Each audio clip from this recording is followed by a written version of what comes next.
Welcome to easy job preparation. আসসালামু আলাইকুম। কেমন আছেন আপনারা?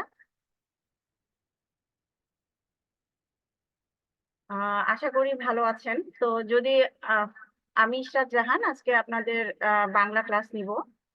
তো আমার কথা কি ক্লিয়ারলি শোনা যাচ্ছে?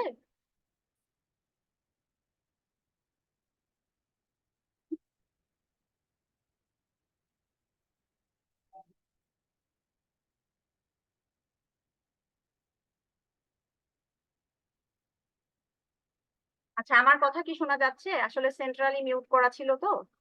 আমার কথা কি জি, শোনা যাচ্ছে? কি শোনা যাচ্ছে? আচ্ছা, ঠিক আছে, অসংখ্য ধন্যবাদ। তো আমি ক্লাস শুরু করার আগে কিছু কথা বলবো, যে আপনারা নিজেদেরকে মিউট করে নেবেন, যাতে আমাকে সেন্ট্রালি মিউট না করতে হয়। কারণ আমি যদি সেন্ট্রালি মিউট করি তাহলে আপনারা কোনো প্রশ্ন করতে পারবেন না। আমি যেহেতু ক্লাস নিব, আপনাদের অবশ্যই যখন আমি বোঝাবো কিছু প্রশ্ন থাকবে। হ্যাঁ, বুঝতে নাও পারতে পারেন কোনো কিছু, তো সেক্ষেত্রে প্রশ্ন করবেন। তো আপনারা নিজেরা নিজেদেরকে মিউট করে নিলে ভালো হয়। আর যদি ঝামেলা হয় অবশ্যই আমি সেন্ট্রালি মিউট করবো। সেক্ষেত্রে চ্যাট বক্সে যে আপনারা বলতে পারেন যে আমি কোশ্চিন করতে চাচ্ছি, সেক্ষেত্রে আমি আনমিউট করে দিব। তো আজকে যেহেতু কম্বাইন্ড ক্লাস, যে বিসিএসসি ব্যাংক এরকম নির্ধারিত কোনো বিষয় নাই যে কম্বাইন্ড একটা ক্লাস, তো সেক্ষেত্রে আমি একটা কম্বাইন্ড টপিক সিলেকশন করেছি। হ্যাঁ, যে ক্ষেত্রে বিসিএস ব্যাংক বলেন, প্রাইমারি নিবন্ধন, সব জায়গায় এই টপিকসটা থেকে কোশ্চিন আসে। আর এই টপিকসটা আমরা ছোটকাল থেকেই জানি। হ্যাঁ, আমরা অক্ষর যখন শিখি, কোনো বর্ণ শিখি, তখন ধরতে গেলে ছোটকাল থেকেই জানি, কিন্তু এটা খুবই সহজ একটা টপিকস, কিন্তু অনেক কনফিউজিং একটা টপিকস। হ্যাঁ, পরীক্ষার হলে যে এই টপিকস গুলোই বেশি ভুল করে আসি আমরা। ঠিক আছে, তো আমি চেষ্টা করব যে কোন কোন জায়গায় আপনাদের প্রবলেম হয় সেই জায়গার সলিউশন গুলো আমি দিয়ে দিতে। আমি সেইভাবেই বোঝানোর চেষ্টা করব। তো খুবই প্রাইমারি কিছু জিনিস বোঝাবো, আপনারা একটু মনোযোগ দিয়ে শুনবেন বা বুঝবেন, আর অবশ্যই না পারলে আমাকে প্রশ্ন করবেন। তো দেখেন, এখানে আমি সিলেবাস দিয়েছি। হ্যাঁ, বিসিএস এর ব্যাংকের প্রাইমারি প্লাস নিবন্ধন। হ্যাঁ, তো দেখেন লাল কালি করা আছে যে বিসিএস এর ধ্বনি বর্ণ। আমি আসলে ধ্বনি বর্ণ অক্ষর এই বিষয়গুলো সম্পর্কে আমি আপনাদেরকে জানাবো আর কি। দেখেন ব্যাংকেও আছে ধ্বনি বর্ণ, প্রাইমারি এগুলো কিন্তু সিলেবাস। ঠিক আছে, প্রাইমারিতে রয়েছে ধ্বনি বর্ণ। নিবন্ধন কলেজ এবং স্কুল পর্যায়ে কিন্তু ধ্বনি বর্ণ নাই। ধ্বনি বর্ণ নাই, কিন্তু এটা এমন একটা টপিকস, প্রতিটা পরীক্ষায় কিন্তু এগুলো থেকে আসে। কারণ বাংলার কি বলবো, যে বাংলার যে ব্যাকরণ, এটা স্টার্টটাই এখান থেকে, যেটা শুরু সেখান থেকে কোশ্চিন হবে না, এটা কিন্তু হতে পারে না। সো আমাদের ধ্বনি বর্ণ সম্পর্কে পড়তে হবে। যারা নিবন্ধন পরীক্ষা দিতে চাচ্ছেন তাদের জন্য কিন্তু এটা সমানভাবে গুরুত্বপূর্ণ। তো চলেন আমি সিলেবাস বললাম। তো ফার্স্টে দেখেন, এখানে আমাদের আছে বাকযন্ত্র, ধ্বনি বর্ণ অক্ষর, এই বিষয়গুলো সম্পর্কে আমি আপনাদেরকে জানাবো। আমি এখন কিছু প্রশ্ন করব, আপনারা উত্তর দিবেন। এই যে আমি এতক্ষণ ধরে কথা বললাম, হ্যাঁ কথা বললাম, এই কথাগুলো কি আপনারা শুনতে পেয়েছেন? একজন, যে কোনো একজন বলেন শুনতে পেয়েছেন কিনা। হ্যাঁ, শুনতে পেয়েছি ম্যাম। হ্যাঁ, ঠিক শুনতে পেয়েছেন। জি জি। তাহলে আমি বলতে পারি আমার এই কথাগুলো শ্রবণীয়, শোনা যায়। আমি যে কথাগুলো বললাম, এটা যদি আপনাকে বলতে বলা হয় আপনারা নিশ্চয়ই বলতে পারবেন। তাহলে এটা বলা হবে কি, এটা উচ্চারণীয়। কিন্তু আমি এই কথাগুলো বললাম, আপনারা কি কেউ দেখতে পেয়েছেন কথাগুলো? আমি যে কথাগুলো বলছি, দেখতে পেয়েছেন? না। দেখতে পাননি, তার মানে কি এটা দৃশ্যমান নয়। কিন্তু আমি এতক্ষণ যে কথাগুলো বললাম সেগুলোকেই ধ্বনি বলে। মানুষের মুখ থেকে যে আওয়াজগুলো বের হয় সেই আওয়াজগুলোকেই ধ্বনি বলে। তাহলে আমরা বলতে পারি যে মানুষের মুখ নিঃসৃত আওয়াজকেই ধ্বনি বলে। ঠিক আছে, যেহেতু এটা আপনারা উচ্চারণ করতে পারবেন এটা উচ্চারণীয়, যেহেতু আপনারা এটা শুনতে পাচ্ছেন এটা শ্রবণীয়, কিন্তু যেহেতু এগুলো আপনারা দেখতে পাচ্ছেন না, এটা কি হবে? দৃশ্যমান নয়। না। দেখেন আমি লাল কালি দিয়ে এটা, আচ্ছা আমি একটু, এক মিনিট, আমি একটু আইডেন্টিফাই করে দিই ব্যাপারগুলো, তাহলে আপনাদের জন্য ভালো হবে। ঠিক আছে,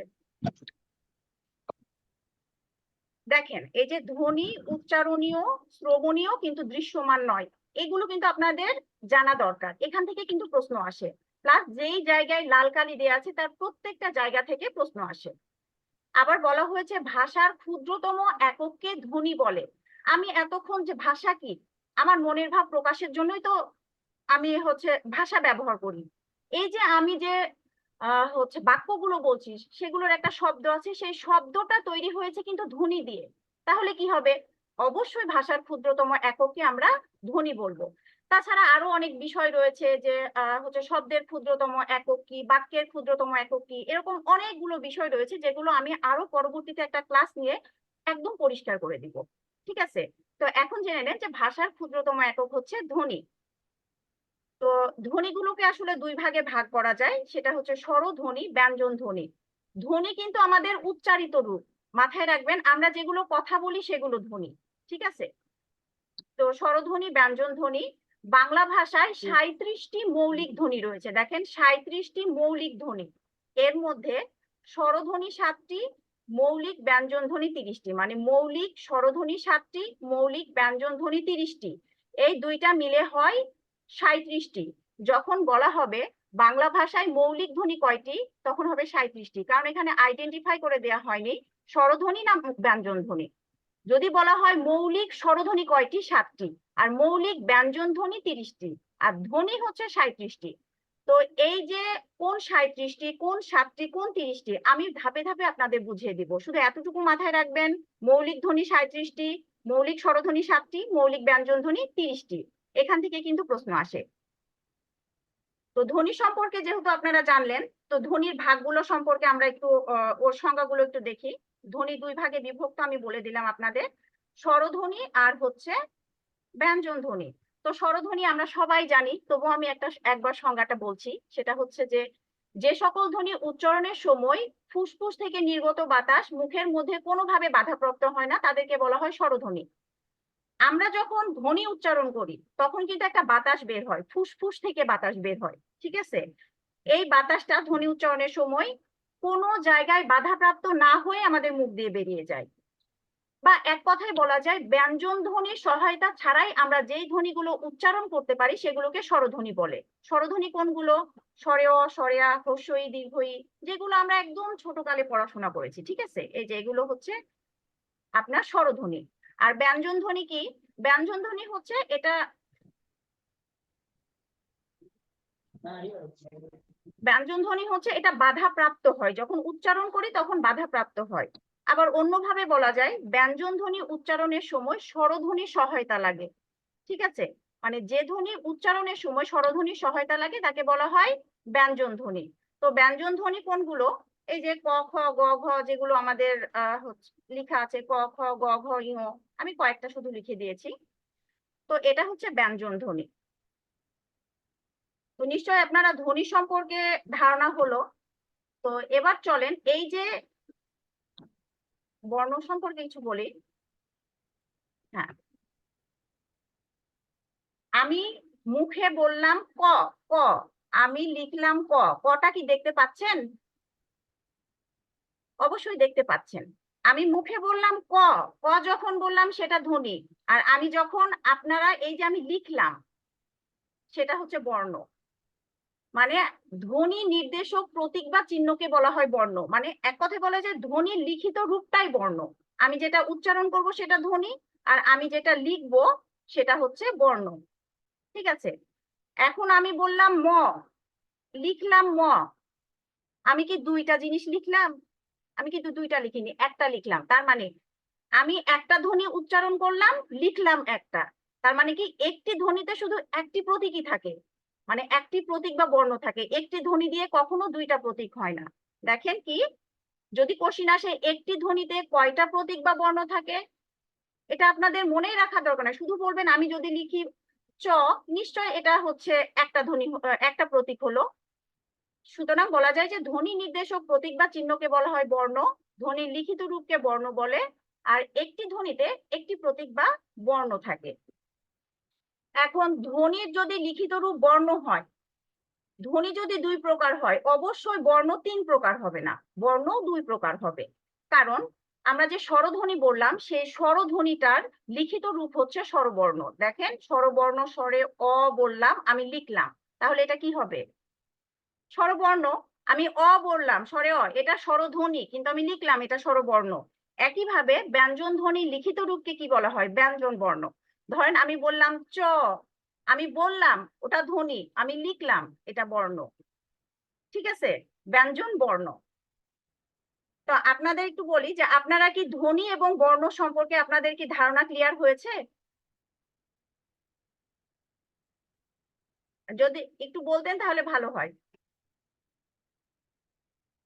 আচ্ছা ঠিক আছে, কথা কি শোনা যাচ্ছে আমার? জি ম্যাম, শোনা যাচ্ছে। আচ্ছা ঠিক আছে, আশা করি ধ্বনি বর্ণ সম্পর্কে ধারণা ক্লিয়ার হয়েছে। এখন আমি আর একটা খুবই গুরুত্বপূর্ণ ব্যাপার সম্পর্কে আপনাদের আলোচনা করব। তার আগে আমি আর একটু ছোট্ট একটা কনসেপ্ট সম্বন্ধে আপনাদের জানাই, সেটা হচ্ছে বর্ণমালা। ঠিক আছে, বর্ণমালাটা কি দেখেন, এখানে আমি আর সংজ্ঞাটা একটু পড়ে নিই। হ্যাঁ, যে কোনো ভাষায় ব্যবহৃত লিখিত বর্ণ সমষ্টিকে সে ভাষার বর্ণমালা বলে। হ্যাঁ, বর্ণ সমষ্টিকে বলা হয়েছে, আমাদের বর্ণ হচ্ছে দুই প্রকার, স্বরধ্বনি ব্যঞ্জন ধ্বনি। স্বরধ্বনি রয়েছে 11টি, ব্যঞ্জন ধ্বনি রয়েছে 39টি। সো বর্ণ সমষ্টিতে বর্ণ রয়েছে 50টি। হ্যাঁ, 50টি বর্ণ রয়েছে। তার মধ্যে আধুনিক বাংলা ভাষায় মোট 35টি বর্ণের পূর্ণরূপ ব্যবহৃত হয়। শুধু এতটুকু আপনারা মনে রাখবেন, যদি কোশ্চিন আসে আধুনিক বাংলা ভাষায় কয়টি বর্ণের পূর্ণরূপ ব্যবহৃত হয়, 45টি। এর কারণ হচ্ছে দেখেন, কিছু বর্ণ রয়েছে যেমন দন্তন্য, মূর্ধন্য, উচ্চারণ একই, সেক্ষেত্রে এটা একটা ধরা হয় আধুনিক বাংলা ভাষায়। ঠিক আছে, তারপরে তালব্য, মূর্ধন্য স, দন্ত স, দেখবেন উচ্চারণ প্রায় এক কাছাকাছি, সেজন্য একটা ধরা হয়। এভাবে 5টা বর্ণ বাদ যায়। এই 5টা বর্ণের মধ্যে 11টা বর্ণ হচ্ছে স্বরবর্ণের, সেগুলোর উচ্চারণ ঠিক আছে। আর 34টা আসে হচ্ছে আপনার ব্যঞ্জন বর্ণে, তার মানে ব্যঞ্জন বর্ণের 5টা বর্ণ বাদ চলে যায়, সব মিলে হয় 45টা। এই বিষয়ে আমি একদম ক্লিয়ারলি আপনাদেরকে আলোচনা করব পরে, এগুলো প্রাথমিক ব্যাপার আলোচনা করাচ্ছি তো সেজন্য আর কি, পরে ধীরে ধীরে ক্লিয়ারলি আর কি আপনাদের হচ্ছে যে আলোচনা করব। এখন আপনাদের কাছে আমার একটা প্রশ্ন, আপনারাই উত্তর দিবেন। ঠিক আছে, বাংলা ভাষায় কয়টি বর্ণমালা রয়েছে, এটা উত্তর দিবেন আপনারা। ঠিক আছে, 50টি। 50টি। হ্যাঁ একটি। এই তো ঠিক আছে, আমি জানতাম যে কেউ বলবে 50টি, কেউ বলবে একটি। তো ব্যাপারটা হচ্ছে আমি শুধু, আপনারাই আবার উত্তর দিবেন, আমি বললাম ধরেন 50টি বর্ণ। আমি পুঁথির একটা মালার কথা বলি, 50টা পুঁথি রয়েছে, এই 50টা পুঁথি দিয়ে আমি একটা মালা তৈরি করলাম। ধরেন 50টা বর্ণ দিয়ে একটা মালা তৈরি করলাম, এই মালাটা তৈরি করলাম। এই আমরা এখানে কয়টা মালা রয়েছে, নিশ্চয় একটি মালা রয়েছে। একটি মালার ভিতরে 50টা বর্ণ রয়েছে, কিন্তু মালা কিন্তু একটি, এটা মাথায় রাখবেন, তাহলেই হবে। মালা একটি, বর্ণ 50টি। আপনি একটা মালা পরে আছেন, তার ভিতরে 50টা পুঁথি রয়েছেন, আপনি কি বলবেন এখানে 50টা মালা রয়েছে? না, আপনি বলবেন এখানে একটি মালা রয়েছে, কিন্তু একটি মালার ভিতরে 50টি পুঁথি রয়েছে, সেক্ষেত্রে একটি বর্ণমালার ভিতরে 50টা বর্ণ রয়েছে। সো এর উত্তর হবে যে বাংলা ভাষায় কয়টি বর্ণমালা রয়েছে, একটি বর্ণমালা রয়েছে। ঠিক আছে, এই মালার ঘটনাটা মাথায় রাখবেন, তাহলে দেখবেন যে কয়টা বর্ণমালা রয়েছে এটা আসলে আপনাদের বাদবেই না। ঠিক আছে, এখন আরো একটা খুবই গুরুত্বপূর্ণ একটা টপিকস পড়াবো, যেটা নিয়ে আমরা সবাই কনফিউজড হয়ে যাই, প্রত্যেকে, আমিও কনফিউজড হয়ে যেতাম। তো আপনাদের পড়ানোর জন্য হয়তো বা কনফিউশন আমি নিজেই দূর করে এসেছি। সেটা হচ্ছে অক্ষর। এই অক্ষরের ঝামেলা পাকে হচ্ছে বর্ণ এবং অক্ষর নিয়ে, মানে ধ্বনি এবং অক্ষর নিয়ে, কারণ অক্ষরটা তো লিখিত রূপ না, অক্ষরটা হচ্ছে উচ্চারণের একক। অক্ষরটা কি আমি একটু লিখে দিই, তাহলে পরে ভিডিওতে আপনাদের সুবিধা হবে। অক্ষরটা হচ্ছে উচ্চারণের একক, উচ্চারণের একক। ঠিক আছে, তো আমি এক নিঃশ্বাসে যতটুকু উচ্চারণ করি ততটুকুই অক্ষর। দেখেন, অ্যাজ ফর এক্সাম্পল কলম, এখানে কলম, এখানে দেখেন বর্ণ রয়েছে 3টা। 3টা কি আমি হচ্ছে ইংরেজি লিখে ফেলেছি, হ্যাঁ যাই হোক, বর্ণ 3টা, কিন্তু আমি উচ্চারণ করছি কি কলম, ক একটা, লোম একটা, তার মানে এখানে হচ্ছে আপনার অক্ষর কি হবে, 2টা। আমি কি এটা উচ্চারণ করি কলম, কলম উচ্চারণ করার সময় আপনি এভাবে করেন কলম, না, বলেন কলম। এই যে আমি এক প্রয়াসে বা এক নিঃশ্বাসে যতটুকু ধ্বনি বা ধ্বনি সমষ্টি উচ্চারণ করলাম সেটাকে অক্ষর বলে। ধ্বনি কিংবা বর্ণ সিঙ্গেল হতে পারে, অক্ষর কিন্তু ডাবল হতে পারে। দেখেন কটা একটা ধ্বনি বা একটা বর্ণ এটা এটা কিন্তু একটা অক্ষর, কিন্তু লোম এখানে দুইটা ধ্বনি বা বর্ণ আছে, কিন্তু অক্ষর রয়েছে কি? হ্যাঁ, কেউ কি কোশ্চেন করতে চাচ্ছেন? কোশ্চেন করলে বলেন, উত্তর দেন। কোশ্চেন করেন, আমি দেখি। একজন রেইজড হ্যান্ড করেছে।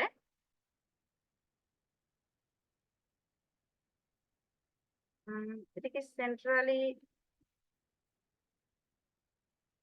প্রশ্ন? আসলে একজন রেইজড হ্যান্ড করেছে, আমি জানি না কে করেছে। প্রশ্ন করলে আপনি করতে পারেন। যাই হোক, এখানে অক্ষর রয়েছে কি?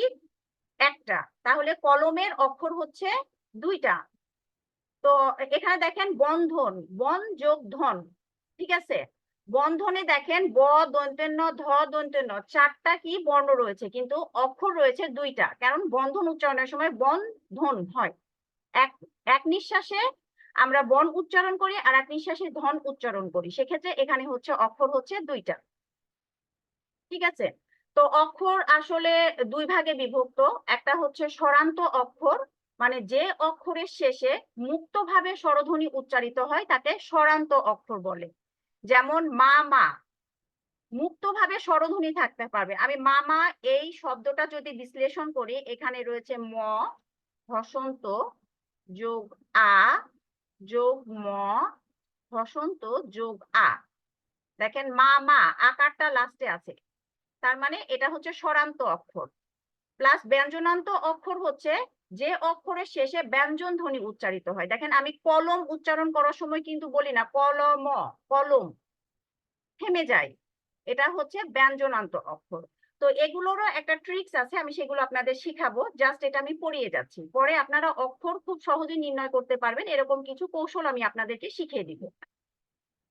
পরে আর একটা জিনিস আছে যে কোনো শব্দে যদি একটি মাত্র অক্ষর থাকে তাহলে তাকে একাক্ষর বলে। যদি এরকম কোশ্চেন আসে যে কোনো শব্দে যদি একটি মাত্র অক্ষর থাকে তাকে কি বলে? একাক্ষর। আবার এরকম টাইপের কোশ্চেন আসে নিচের কোনটি একাক্ষর? একাক্ষর কি? শব্দে একটি অক্ষর থাকবে, যেমন মা, মা, বই, ঘর। কলমটা কিন্তু একাক্ষর না, এখানে দুইটা অক্ষর রয়েছে, ঠিক আছে। তো এই যে অক্ষর, আমি জানি অক্ষরের নির্ণয়, আমি কলম এটা খুবই সহজ, মা বই ঘর এগুলো কিন্তু খুবই সহজ অক্ষর নির্ণয়। তাহলে আমাদের জটিল গুলো তো আসে সবসময় যে সহজ আছে তা। আসসালামু আলাইকুম ম্যাম। কিছু বলতে চাচ্ছেন? জি, ঘর কিভাবে একাক্ষর হলো সেটা বুঝলাম না। ঘর আচ্ছা, তো আপনি দুই অক্ষর। ঘর কি উচ্চারণের সময় ঘর বলেন না ঘর বলেন? ও, এক সিলেবল বিশিষ্ট। জি জি জি, এটা এক হ্যাঁ হ্যাঁ, সিলেবল। ঘর বলেন না কিন্তু ঘর। বই, মা। কলম বলার সময় কলম, ঠিক আছে। এবার বুঝতে জি পেরেছেন? ম্যাম, বুঝতে পারছি। একবারে যে যতটুকু উচ্চারণ করা যায় তাকে অক্ষর বলে নাকি? হ্যাঁ, এক নিঃশ্বাসে বা এক প্রয়াসে যেটাই বলেন। জি জি, আচ্ছা ঠিক আচ্ছা আছে, ঠিক আছে, আপনাদের ধন্যবাদ। এই ঝামেলাটা ধন্যবাদ। হচ্ছে, তো এই ঝামেলাটা আমি দূর করে দিচ্ছি। যে আমি অনেকে অনেক ভাবে উচ্চারণ করে, যেমন আমি একটা কথা বলি, দেখেন আমি আসছি একটা, দেখেন এই যে বিশ্ববিদ্যালয়, এক একজন এক এক ভাবে উচ্চারণ করতেই পারেন। বিশ্ববিদ্যালয় তিনটা হলো, বিশ্ব দুইটা, বিদ্যা চারটা, লয় বিদ্যা দুইটা, লয়, তাহলে মোট পাঁচটা হলো, ঠিক আছে। এখন আপনাদের উচ্চারণের ভেদাভেদের কারণে অক্ষরেরও ভেদাভেদ চলে আসতে পারে, স্বাভাবিক ব্যাপার, এক একজন এক এক ভাবে উচ্চারণ করেন। এখন আমরা যখন এসএমএস লিখি তখন কি লিখি? বেশিরভাগ টাইম দেখেন যে আমরা তো ইংরেজি ভাষায় ব্যবহার করি না, আমরা কি করি? ইংরেজির অক্ষরটা নিয়ে বাংলা ভাষা ব্যবহার করি। কিভাবে দেখেন, আমরা যখন লিখি কি লিখি যে তুমি কেমন আছো। হ্যাঁ, এটা কিন্তু তুমি কেমন আছো বাংলা ভাষা, আর আমি হচ্ছে অক্ষর লিখেছি ইংরেজি, ঠিক আছে। তো আমরা এটাকে বলা হয় বাঙালিশ, যেটা সবাই আমরা বলি। তো এই বাঙালিশটাই আমরা ইউজ করব অক্ষর নির্ণয়ের ক্ষেত্রে। দেখেন আমি বিশ্ববিদ্যালয়, আপনারা দেখবেন বিশ্ববিদ্যালয় এভাবেই লিখেন, ঠিক আছে। এখন আমরা তো ভাওয়েল কনসোনেন্ট চিনি। ভাওয়েলটা কি? ভাওয়েল গুলো হচ্ছে এ ই আই ও ইউ। একটা শব্দকে বাঙালিশ করে লিখবেন, ঠিক আছে। এইভাবে লিখবেন, লিখার পরে এখানে যতগুলো ভাওয়েল থাকবে ততগুলো অক্ষর। আই একটা ভাওয়েল, ও একটা ভাওয়েল, আই একটা ভাওয়েল, এ একটা ভাওয়েল, ও একটা, 1 2 3 4 5, এখানে 5টা অক্ষর রয়েছে।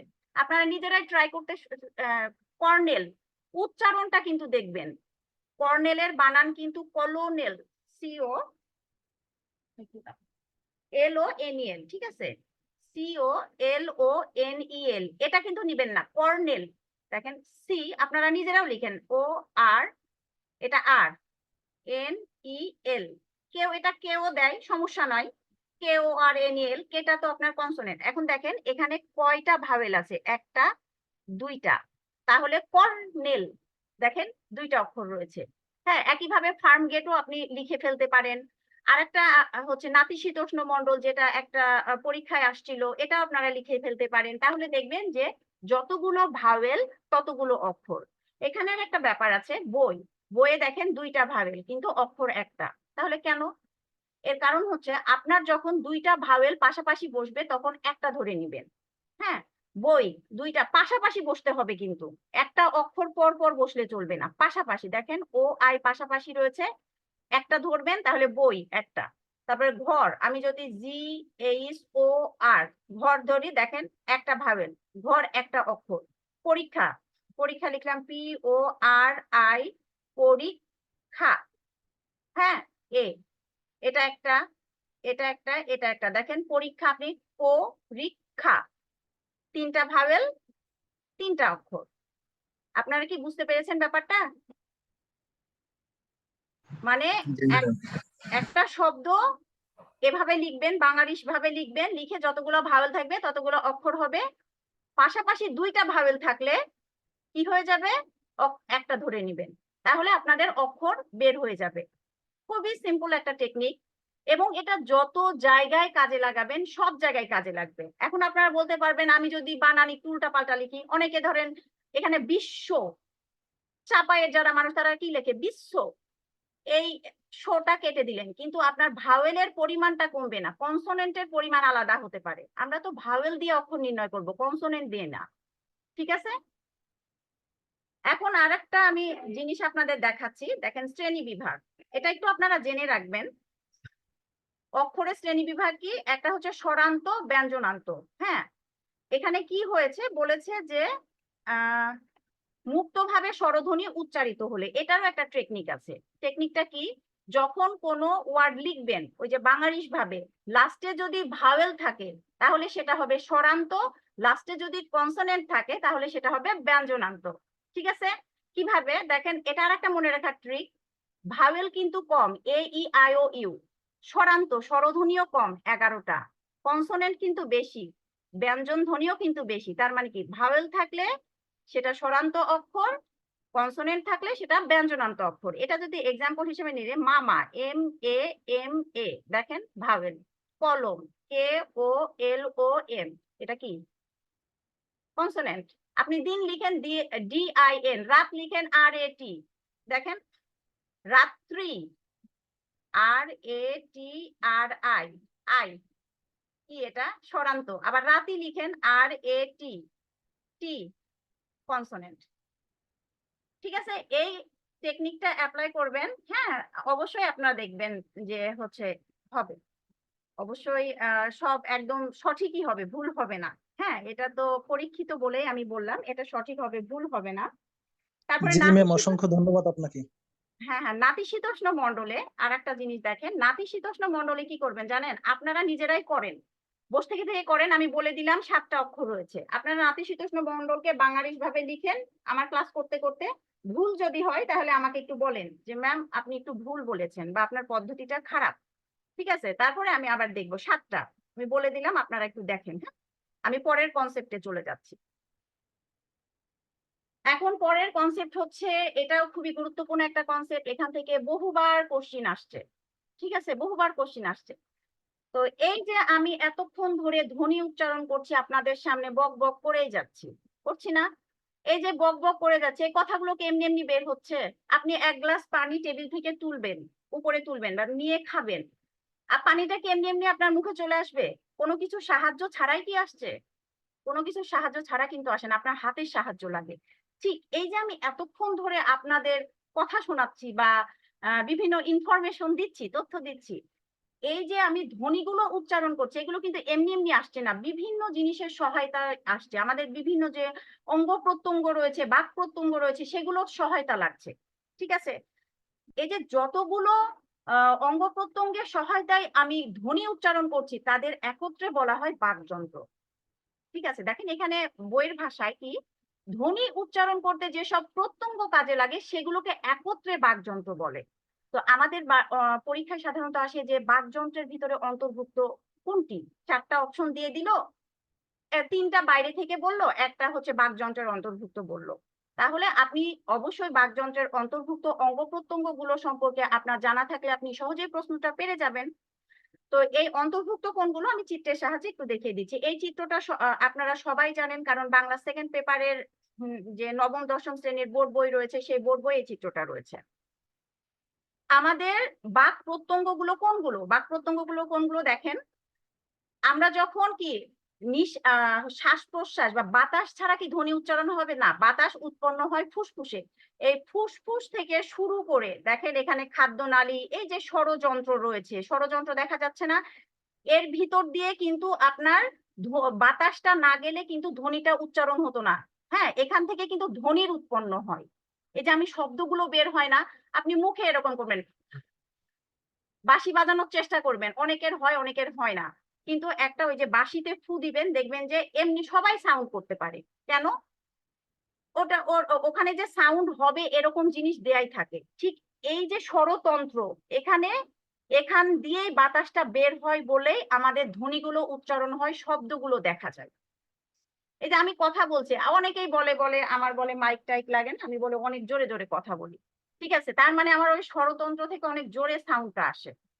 হ্যাঁ, অনেকে আস্তে আস্তে কথা বলে, আপনি যদি পিটুনিয়া দেন তা ওর মুখ দিয়ে কথা বের হয় না, তার মানে কি ওর স্বরযন্ত্রে প্রবলেম আছে। ঠিক আছে, তো ওখান থেকে ধ্বনি সৃষ্টি হয়। তো এই স্বরযন্ত্র কিন্তু আমাদের বাকযন্ত্রের একটা অংশ। এখান থেকে দেখেন অধিজিহ্বা রয়েছে, আলজিহ্বা রয়েছে, গলনালী রয়েছে, শ্বাসনালী রয়েছে, এরকম করতে করতে আপনার শক্ত তালু, জিহ্বা, তারপরে ঠোঁট, নাসারন্ধ্র, দেখেন এখানে যতগুলো রয়েছে সবগুলো কিন্তু কি দাঁতও কিন্তু প্রয়োজন হয়, জিভটা তো অবশ্যই প্রয়োজন হয়। এই প্রত্যেকটা হচ্ছে আমাদের স্বরযন্ত্রে বাকযন্ত্রের অন্তর্ভুক্ত। ঠিক আছে, বাকযন্ত্রের অন্তর্ভুক্ত। তাহলে এই চিত্র দেখে দেখে আপনারা বলবেন যে জানবেন কোনগুলো বাকযন্ত্রের অংশ। ঠিক আছে, কারণ আমি যদি হাত বলি, হাত কি বাকযন্ত্রের অংশ? আপনার ধ্বনি উচ্চারণে কি হাত প্রয়োজন হয় না? প্রয়োজন হয় না। আপনার পা প্রয়োজন হয় না? পেট প্রয়োজন হয় না? হয় না। তো এই চিত্র দেখে যদি আপনারা পড়েন তাহলে এটা সহজে আপনারা ক্যাপচার করতে পারবেন। তো এই বাকযন্ত্র বিষয়টাই বাকযন্ত্রের ভিতরে অন্তর্ভুক্ত বিষয়গুলো বেশি পরীক্ষায় আসে, অনেক বেশি আসে। সো আপনারা এইগুলা একটু মুখস্থ করার দরকার নাই, চিত্র দেখে জানলেই হবে, বা আপনার নিজের হচ্ছে ফুসফুস থেকে উপরের অংশগুলো সম্বন্ধে ভালো ধারণা থাকলে আপনাদের মনে থাকবে। এখন এগুলোর ভেতর থেকে কি কোশ্চিন আসে? হ্যাঁ আসে, খুব অল্প বিস্তর আসে। যেমন ওই যে বললাম না যে ধ্বনির উচ্চারণ হয় কোথা থেকে? স্বরযন্ত্র থেকে। তারপরে কি আমাদের বাকযন্ত্রের ভিতরে সবচাইতে সচল অঙ্গটি কোনটি? সবচাইতে সচল, এই যে আমি এতক্ষণ ধরে কথা বলছি, আমার জিহ্বাটা সবচাইতে দেখবেন সচল, তার মানে কি সবচাইতে সক্রিয় অঙ্গটা হচ্ছে জিহ্বা। আবার বলা হয় যে মুখ বিবরের ছাদ কি? মুখ আপনি হা করবেন দেখবেন এটা মুখ বিবর, ভেতরের অংশটা। ছাদ মানে কি? আমাদের উপরে, ওই যে উপরের অংশ ছাদ বাড়ির, দেখেন এটাকে কি, এটা মুখ বিবর যদি হয় এটাকে কি ছাদ বলা হয় না? অবশ্যই ছাদ বলা হয়। তাহলে মুখ বিবরের উপরের অংশটাকে কি বলা হবে? তালু। উপরের বলে না, আমি কোনো খাবার খেতে যে উপরের তালুতে লেগে যাচ্ছে, আঠালো জাতীয় কোনো খাবার বা গুঁড়া দুধ যখন আপনি খাবেন, মাথায় রাখবেন আপনি খাচ্ছেন উপরের তালুতে দেখবেন খুব লেগে যাচ্ছে। ঠিক আছে, ওটা ছাদ। এইরকম কিছু বিষয় টুকিটাকি আপনাদের পরীক্ষায় আসে। সো আপনারা চেষ্টা করবেন, এই যে নিচের কিছু ইয়ে আছে আমি একটু দেখাচ্ছি, এর ভেতরগুলো একটু কম গুরুত্বপূর্ণ, খুব কম আসে, তবে এর ভিতরের এই কিছু জিনিস আপনারা একটু জেনে নিবেন। তথ্য জানতে তো দোষ নেই, আপনারা যখন বিভিন্ন প্রতিযোগিতামূলক পরীক্ষায় অংশগ্রহণ করবেন তখন অবশ্যই আপনাকে ডিপলি বিষয়গুলো জানতে হবে। দেখেন এই বিষয়গুলোর ভেতরটা আপনারা একটু জেনে নিবেন, হ্যাঁ, জানলে খুবই ভালো হয়। আর বেশি জানবেন হচ্ছে বাকযন্ত্রের অন্তর্ভুক্ত অংশগুলো কি, ওষ্ঠ, নাসিকা, স্বরযন্ত্র, এই বিষয়গুলো আপনাদের জানলেই চলবে। তো আমি বেশ কিছু আপনাদের পড়ালাম অংশ, আমি পরে আরো পড়াবো। জাস্ট আমি 5 মিনিট আপনাদের একটা প্রশ্ন পর্ব রাখবো, 5 মিনিট, বেশি না। হ্যাঁ, আমি কিছু জিনিস বলবো, 5-6টা কোশ্চেন ধরবো, আপনারা বলবেন যে দেখি আপনারা কতটুকু মনোযোগ দিয়েছেন। পরে আবার আমি পড়ানো শুরু করবো। এটা জাস্ট রিল্যাক্সের জন্য, এতক্ষণ ধরে শুনলে খারাপ লাগে। হ্যাঁ, দেখেন 1 নম্বর কোশ্চেনে দেখেন যে ধ্বনি সম্পর্কে নিচের কোন বাক্যটি সঠিক নয়? ক হবে, খ হবে, গ না ঘ হবে? বলেন তো আপনারা একটু। ধ্বনি দৃশ্যমান। হ্যাঁ, এই তো পাচ্ছেন। সহজ কোশ্চেন ধরবো না। আর একটা, একটি ধ্বনিতে কয়টি প্রতীক ব্যবহৃত হয়? একটি। এই তো আপনারা তো পাচ্ছেন, তার মানে কি আপনারা মানে কি বলবো, অনেক ভালো স্টুডেন্ট সবাই। তারপরে দেখেন যে বাকযন্ত্রের অংশ নয়, 18 নাম্বারটা। কান। আচ্ছা, ঠিক আছে। এই 22 নাম্বার বলেন কোনটি একাক্ষর শব্দ? ভাই। এই তো আপনারা তো পাচ্ছেনই। তো এটা আমাদের সবারই কি বলবো যে খুবই জানা একটা বিষয়, তবু আমি এই তথ্যগুলো দিলাম। কিছু তো অবশ্যই আপনারা শিখেছেন, হ্যাঁ, কিছু আপনাদের জানা, তবু আমি মনে করলাম যে এই বিষয়টা সম্বন্ধে আপনাদের ধারণা দেওয়া দরকার। তো আমরা এতক্ষণ কি করলাম যে ধ্বনি, বর্ণ, অক্ষর, বাকযন্ত্র সব সম্পর্কে জানলাম, এগুলো প্রাইমারি নলেজ। এখন কি আমরা অবশ্যই একটু ডিপলি পড়তে পারি, একটু ইনফরমেশন জানি।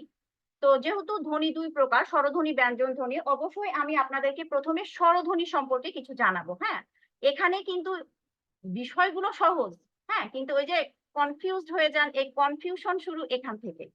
চলেন আমরা দেখি একটু। স্বরধ্বনির সংজ্ঞা জানানোর দরকার নাই। এই গঠনগত দিক থেকে, এটা আমার লেখা হয়নি, এটা হচ্ছে গঠনগত দিক থেকে স্বরধ্বনি 2 প্রকার হয়। হ্যাঁ, আমি একটু লিখে দিচ্ছি। এটা এটা 1 নাম্বার, এটা হচ্ছে 2 নাম্বার, আর এই দুইটা হচ্ছে গঠনগত দিক থেকে, গঠনগত দিক। ঠিক আছে, এটা গঠনগত দিক হবে। 2 প্রকার, একটা হচ্ছে মৌলিক স্বরধ্বনি আর একটা হচ্ছে যৌগিক স্বরধ্বনি। ঠিক আছে, মৌলিক মানে কি? যেটা মূল, কোনো কিছুর মূল কি ভাঙা যায়? ঠিক আছে, কোনো কিছুর মূলকে কিন্তু ভাঙা যায় না। হ্যাঁ, তার মানে কি, যে স্বরধ্বনিকে ভেঙে উচ্চারণ করা যায় না বা বিশ্লেষণ করা যায় না তাকে মৌলিক স্বরধ্বনি বলে। ঠিক আছে, মৌলিক স্বরধ্বনি বলে। তো এখানে মৌলিক স্বরধ্বনি রয়েছে 7টি।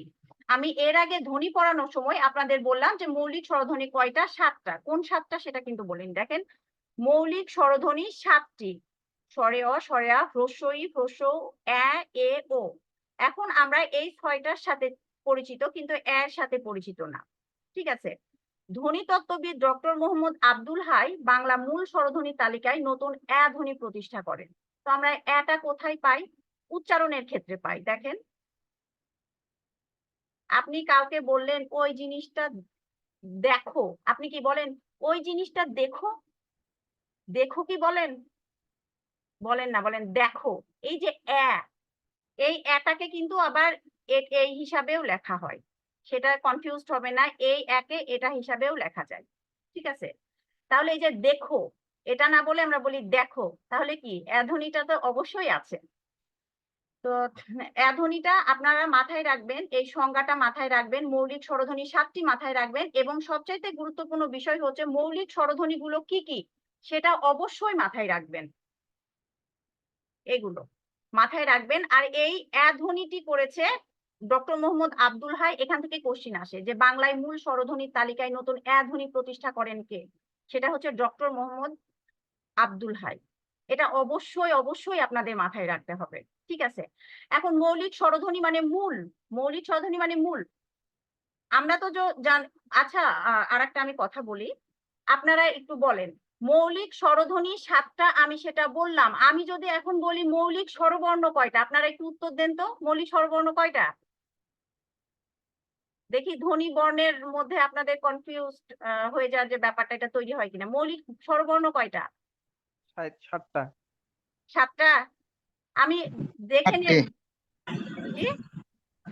8টি। 8টি? একজন 7টা বললে, আমি তো মৌলিক স্বরধ্বনি বললাম। কয়টা? 4টা বললেন। 4টা না, আপনারা দেখেন ধ্বনি কি? উচ্চারিত রূপ। বর্ণ কি? লিখিত রূপ। আপনি আপনারা একটু বলেন তো, স্বরেয় স্বরেয় হর্ষই দীর্ঘই পড়ার সময় কি এ ধ্বনিটা পেয়েছিলেন? আপনারা কি এ ধ্বনি পেয়েছেন? 6টা হবে। মৌলিক, এখানে দেখেন কনফ্লিক্ট বাদে মৌলিক স্বরধ্বনি 7টা, আর এই 7টার ভিতরে লিখিত রূপ রয়েছে কয়টা? লিখিত রূপ রয়েছে 6টার। মাথায় রাখবেন, এ ধ্বনিটা কিন্তু লিখিত রূপ নাই। আমরা কি বলি লিখার সময় কি বলি? দেখো। আপনি কখনো বলেছেন? আপনি কি লিখেন? দেখো। তুমি ওই জিনিসটা দেখো, দেখো বলেন কিন্তু লিখেন দেখো। দেখো কিন্তু উচ্চারণ করেন না। সবসময় মাথায় রাখবেন, ধ্বনি বললে উচ্চারিত রূপ। বর্ণ যখন বলবে আপনি মাথায় আনবেন যে আসলে আমি কি এটা লিখা দেখেছি কোনো জায়গায় বইয়ের পাতায়? না, সেটা বর্ণ না, সেটা ধ্বনি। আমরা মুখ দিয়ে যাই উচ্চারণ করি তাই ধ্বনি, কিন্তু লিখিত রূপের একটা নির্দিষ্টতা রয়েছে, এটা সবসময় মাথায় রাখবেন। এখন মৌলিক স্বরধ্বনি যে 7টা, এ ধ্বনিটা আমাদের সবাই মাথায় থাকবে। এখন এই যে আমাদের প্রবলেম হয় কি জানেন? প্রবলেম হয় সেখানে যে কোনগুলো মৌলিক স্বরধ্বনি। তো আমাদের হচ্ছে একটু আমরা লক্ষ্য করি, দেখেন আমি একটু বলি। হ্যাঁ, এখানে আছে স্বরেয় স্বরেয়া, এটা ঠিক আছে। হ্রস্বই, হ্রস্বু, তারপরে হচ্ছে আপনার এ ও। হ্যাঁ, এটা আমার টেকনিক, এটা হচ্ছে বইয়ের কোনো ভাষা না। ও এর মাথায় একটা এটা দিলেই আপনার ও হয়ে যায়, তার মানে কি এটা মৌলিক থাকলো না, ভাঙা যায়। এমনি বলবেন ও এর মাথায় এরকম করলে এর মাথায় ওই হয়ে যায়, তার মানে ওই মৌলিক না। ঠিক আছে। তারপর হ্রস্বইর এই জায়গায় এরকম করলে এটা দীর্ঘই হয়, তার মানে দীর্ঘ, এটা মৌলিক না। হ্রস্বুর এখানে একটা টান দিলে এটা দীর্ঘ হয়ে যায়, তার মানে এটা মৌলিক না। এখন স্বরেও স্বরেয়ার ক্ষেত্রে আর কি এটা হবে না, স্বরেও স্বরেয়া প্রথম 2টা মৌলিক থাকবে, বাদ বাকিগুলো এইভাবে মনে রাখবেন। আর এ ধ্বনিটা মনে রাখতেই হবে, এ ধ্বনিটা হচ্ছে একটা সেপারেট একটা জিনিস, এটা ডক্টর মোহাম্মদ আব্দুল হাই এটা সংযোজন করেছেন। এখন আমরা চলে যাই যৌগিক স্বরধ্বনি। যৌগিক স্বরধ্বনি হচ্ছে, এখানে আপনাদের একটু মনে হবে যৌগিক স্বরধ্বনি কিন্তু 25টা। হ্যাঁ, যৌগিক স্বরধ্বনি 25টা। কিভাবে? যৌগিক স্বরধ্বনির আমি একটু সংজ্ঞাটা বলি। পাশাপাশি দুটি স্বরধ্বনি একাক্ষর, আমি আগে অক্ষর পড়িয়েছি, অক্ষরের ভিতরে একাক্ষর কোনটা? যেটাতে মানে এক প্রয়াসে যেটা উচ্চারণ করা যায় সেটাই একাক্ষর। একটা অক্ষর যেটাতে সেটা একাক্ষর, তার মানে পাশাপাশি দুটি স্বরধ্বনি একাক্ষর হিসাবে উচ্চারিত হলে তাকে যৌগিক স্বরধ্বনি বলে। দেখেন, দুটি স্বরধ্বনি বলেছে, এখানে কিন্তু ব্যঞ্জন ধ্বনির কোনো কাজই থাকবে না, পাশাপাশি দুইটাই স্বরধ্বনি হতে হবে। তা একাক্ষর হিসাবে উচ্চারিত হলে সেটাকে বলা হবে যৌগিক স্বরধ্বনি। আমাদের বাংলা বর্ণমালায় বা আমাদের যতগুলো 11টা যে ধ্বনি রয়েছে, এই 11টা স্বরধ্বনি 25 ভাবে পাশাপাশি বসতে পারে। এই 25 ভাবটা আপনার জানার দরকার নাই, কোন কোন 25টা এত জানার দরকার নাই, জাস্ট পদ্ধতিটা শিখে নেন। শুধু মাথায় রাখবেন যৌগিক স্বরধ্বনি 25টি। দেখেন, আমি লিখলাম বই, এটা কিন্তু ধ্বনি বলছি, লিখিত রূপ না, শুধু উচ্চারণের ব্যাপারটা দেখবেন। বই, বই, বয়ের পরে অ উচ্চারণ হচ্ছে, তারপরে হ্রস্বই ওই। এখন আপনি কি ওই উচ্চারণ করার সময় বলবেন অ ই? না, ওই একাক্ষর হচ্ছে, অ স্বরধ্বনি, হ্রস্বই স্বরধ্বনি, তার মানে কি এটা হচ্ছে যৌগিক স্বরধ্বনি। একইভাবে দেখেন কৌতুক, কৌ, কৌ, অ যোগ হ্রস্ব, অটা লিখি কৌ, কৌশল ও। হ্যাঁ, এটা যখন উচ্চারণ করবেন রাই আই, ঠিক আছে, রাই আই। দেখেন, পাশাপাশি স্বরধ্বনি হতে হবে 2টা, আবার ওটা একাক্ষর হতে হবে, তাহলে সেটা হবে যৌগিক স্বরধ্বনি। এই জিনিসটা আপনারা প্র্যাকটিস করবেন অনেক এক্সাম্পল দিয়ে। হ্যাঁ, তারপরে দেখেন আর একটা লিখলাম তাই, তাই এর আগে আই, উচ্চারণ হচ্ছে না আই, আসছে কিন্তু। এরকম যখন বলা হবে যে নিচের কোনটি যৌগিক স্বরধ্বনি, এরকম আপনার যদি বলা তুলে দেয়া হয় রাই, এরকম আরো জিনিস তুলে দেওয়া হবে। ঘর দেয়া হলো, ঘর কি হবে? অর হয়ে যাচ্ছে, কিন্তু রায়ে দেখেন আই থাকছে। তো এগুলোই হচ্ছে 25 ভাবে এই 11টি স্বরধ্বনি পাশাপাশি বসতে পারে, বসে যৌগিক স্বরধ্বনি তৈরি করে। ঠিক আছে, তাই আপনাদের এটা মাথায় রাখতে হবে, যৌগিক স্বরধ্বনির সংখ্যা 25টি। আর যৌগিক স্বরধ্বনির সংজ্ঞাটা যদি এভাবে বলা হয়, পাশাপাশি দুটি স্বরধ্বনি একাক্ষর হিসেবে উচ্চারিত হলে তাকে কি বলে? যৌগিক স্বরধ্বনি বলে। আর এরকম যদি বলে নিচের কোনটি যৌগিক স্বরধ্বনি, বই দিয়ে আরো 3টা দিল, বই উচ্চারণ করার সময় ওই চলে আসছে, তার মানে কি এটা যৌগিক স্বরধ্বনি। আপনারা কি বুঝতে পেরেছেন যৌগিক স্বরধ্বনি?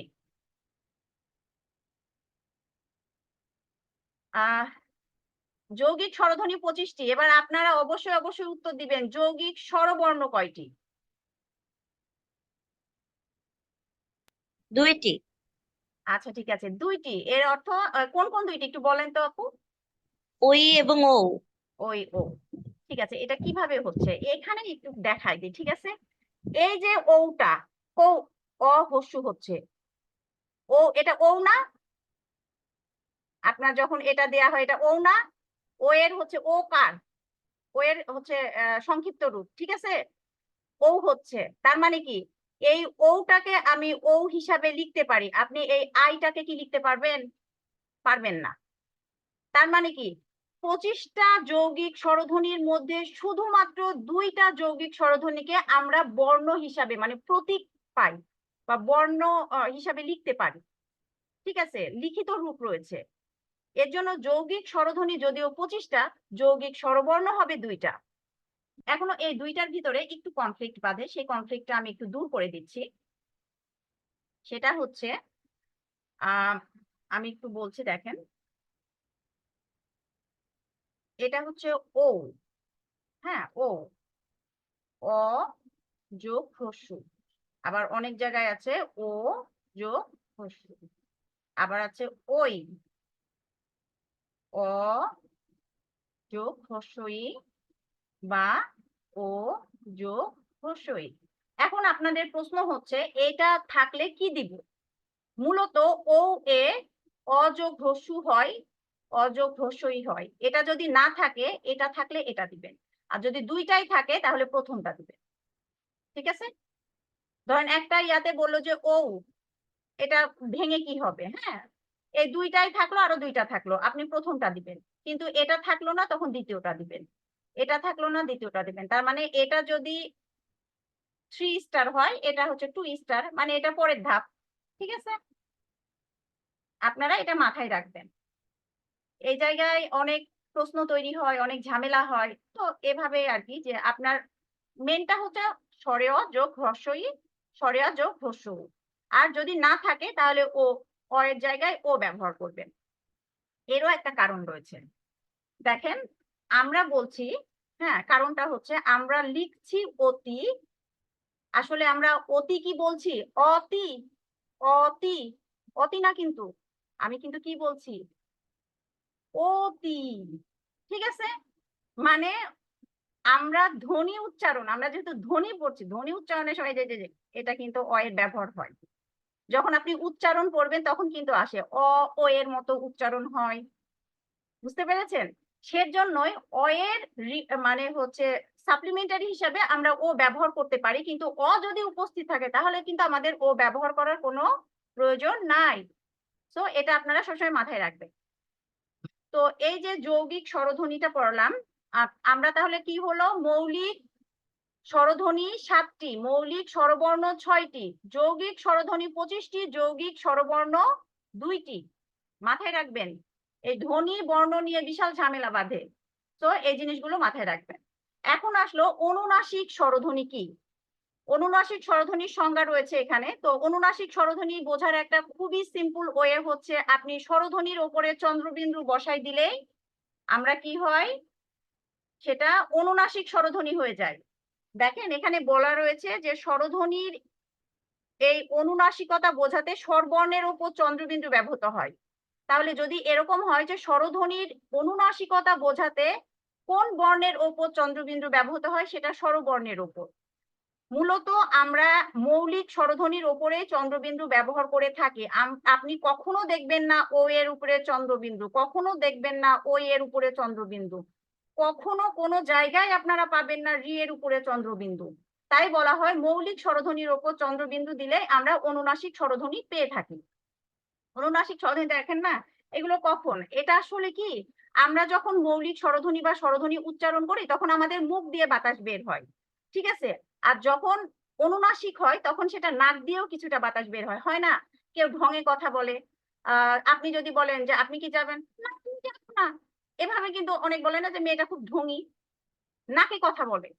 এটাই হচ্ছে অনুনাসিকতা। মানে কি, আপনি নাক বন্ধ করে ওইভাবে কথা বলার চেষ্টা করেন, কোনোদিনও পারবেন না, এটা অসম্ভব ব্যাপার। তার মানে কি, নাক দিয়েও তখন বাতাসটা বের হওয়া লাগে। অনুনাসিক স্বরধ্বনি উচ্চারণের সময় শুধু মুখ দিয়ে বাতাস বের হয় না, নাক দিয়েও বাতাস বের হয়। আর এই যে অনুনাসিকতা বোঝাতে আমরা সাধারণত চন্দ্রবিন্দু ব্যবহার করে থাকি। ঠিক আছে, তো অনুনাসিক স্বরধ্বনি সিম্পল, স্বরধ্বনির ওপর শুধু চন্দ্রবিন্দু ব্যবহার করবেন, তাহলে সেটা অনুনাসিক হয়ে যাবে। চলেন আমরা পরের আর কয়েকটা কনসেপ্ট আছে, দুইটা আমি একটু দেখে নিই। সেটা হচ্ছে অর্ধ স্বরধ্বনি দৃশ্যধ্বনি কি। আসে আপনাদের প্রশ্ন, যে লিখে দিল যে দাঁড়ান এরকম বই, আচ্ছা একটু দাঁড়ান, হ্যাঁ আমি লিখলাম হচ্ছে বই, এখানে অর্ধ স্বরধ্বনি কোনটা আসতে পারে? ঠিক আছে, লেখা থাকলো যে নিচের কোনটি অর্ধ স্বরধ্বনি বা বইয়ের কি, তখন হবে অর্ধ স্বরধ্বনি। কিভাবে আমরা বুঝবো? দেখেন বই বলে আমরা কিন্তু থেমে যাচ্ছি, আমরা কি বলি বই, বলি না।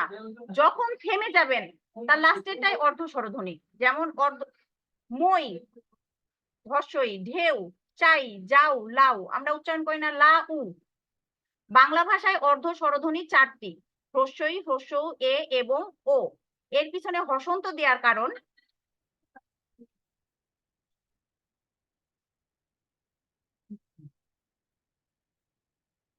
তো এটা হচ্ছে যে আপনার 4টা বাংলা ভাষায় অর্ধ স্বরধ্বনি হচ্ছে 4টা, হ্রস্বই, হ্রস্ব, এ এবং ও, এই 4টা হচ্ছে স্বরধ্বনি রয়েছে। ঠিক আছে, মানে এই 4টা স্বরধ্বনি লাস্টে ব্যবহৃত হয়, অন্যগুলো কিন্তু ব্যবহৃত হয় না। আপনারা মাথায় রাখবেন বাংলা ভাষায় অর্ধ স্বরধ্বনি 4টা, এগুলো হচ্ছে বাংলা ভাষার অর্ধ স্বরধ্বনি।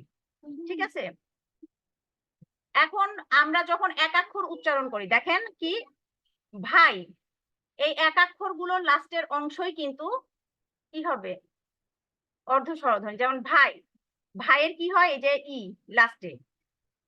আচ্ছা দেখেন তারপরে হচ্ছে ঢেউ, ঢেউ কিন্তু হ্রস্ব, চায়ে কিন্তু হ্রস্বই। আর হসন্ত দেয়া হয়েছে কারণ এই হসন্ত দ্বারা আপনার হচ্ছে অর্ধ স্বরধ্বনি বোঝায়, মানে স্বরধ্বনিটি আমি সম্পূর্ণ রূপে উচ্চারণ করছি না, আমি কি ভাই বলছি না, ভাই। ঠিক আছে, তাই এটা চিন্তা। আচ্ছা জাস্ট 1 মিনিট।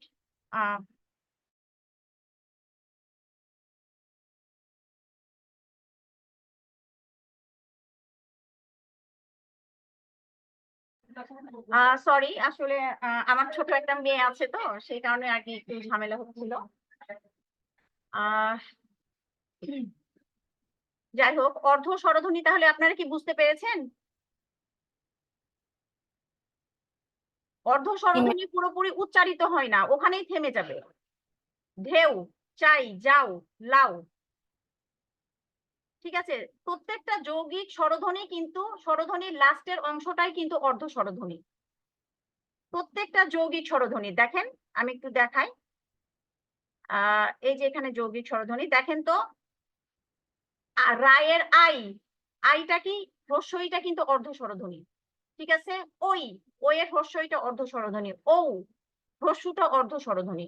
প্রত্যেকটা যৌগিক স্বরধ্বনির পরে যে অংশটা থাকবে সেটা কিন্তু অর্ধ স্বরধ্বনি। আর অর্ধ স্বরধ্বনি সম্পূর্ণরূপে উচ্চারিত হয় না, টেনে উচ্চারণ করা যায় না, ওখানেই থেমে যেতে হয়। ঠিক আছে, ওখানেই থেমে যেতে হয়। তো অর্ধ স্বরধ্বনি 4টা মাথায় রাখবেন, হ্রস্বই, হ্রস্ব, এ এবং ও। এটা কোশ্চিন আসে যে নিচের কোনটি অর্ধ স্বরধ্বনি, হ্রস্বই, হ্রস্ব, এ ও, এর যে কোনো একটা থাকলে উত্তর করবেন। প্লাস এরকম থাকতে পারে মই শব্দটির ই কি, নিচে থাকবে অর্ধ স্বরধ্বনি, থাকলে অবশ্যই সেটা আপনারা অর্ধ স্বরধ্বনি অ্যান্সারটা করবেন। আপনাদের একটা জিনিস আমি দেখাইনি, এটা একটু দেখাইনি তাহলে আমার সুবিধা হবে। দেখেন যৌগিক স্বরধ্বনির অপর নামটা দেয়া আছে, যেটা আমি একটু বাদ চলে গেছে, কি সেটা দেখেন, যৌগিক স্বরধ্বনির অপর নাম দ্বিস্বর বা সন্ধিস্বর।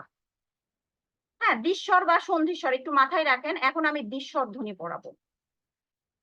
এটা যৌগিক স্বরধ্বনি, দ্বিস্বর ধ্বনি একই জিনিস, পার্থক্যটা কোথায় আমি সেটা আপনাদের একটু ধরিয়ে দিব। হ্যাঁ, যৌগিক স্বরধ্বনির অপর নাম যেহেতু দ্বিস্বর ধ্বনি, আবার দ্বিস্বর ধ্বনি পড়াচ্ছি, এটা আপনাদের একটু কনফিউজড হয়ে যেতে পারেন, তাই আমি দ্বিস্বর ধ্বনির নিচে যৌগিক স্বরধ্বনিটাও নিয়ে এসেছি বোঝানোর জন্য।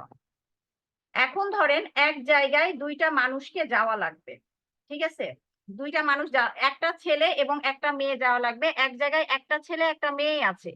যৌগিক স্বরধ্বনি তখনই হয় কিরকম, বললেন যে তোমরা দুইজন ওখানে যাও। ওই জায়গায় একটা ছেলে একটা মেয়ে লাগবে, আমার কাছে দুইটাই মানুষ আছে, তাই আমি এমনি বলে দিলাম তোমরা দুইজন ওখানে যাও। এটা হচ্ছে যৌগিক স্বরধ্বনি। কি বলবে? যৌগিক স্বরধ্বনি হতে হলে পাশাপাশি দুটি স্বরধ্বনির প্রয়োজন হয়, ঠিক আছে? আর দ্বিস্বরধ্বনি কি বলবে? একটা ছেলে একটা মেয়ে লাগবে, তোমরা তো একটা ছেলে একটা মেয়ে আছো, তোমরা ওখানে যাও, উচ্চারণ করবে। তার মানে কি? পূর্ণ স্বরধ্বনি অর্ধ স্বরধ্বনি একত্রিত উচ্চারিত হলে দ্বিস্বরধ্বনি হয়। কিভাবে দেখেন? যৌগিক স্বরধ্বনির প্রত্যেকটাই কিন্তু একটা পূর্ণ স্বরধ্বনি আছে, একটা অর্ধ স্বরধ্বনি আছে। কি দেখেন? ওই, দেখেন ওই, ঠিক আছে? ওই অটা উচ্চারণ হচ্ছে পূর্ণ রূপে, তার মানে এটা পূর্ণ স্বরধ্বনি। ইটা থেমে যাচ্ছে, তার মানে এটা অর্ধ স্বরধ্বনি। তাহলে কি যৌগিক স্বরধ্বনিতে একটা পূর্ণ স্বরধ্বনি একটা অর্ধ স্বরধ্বনি নাই? আছে তো।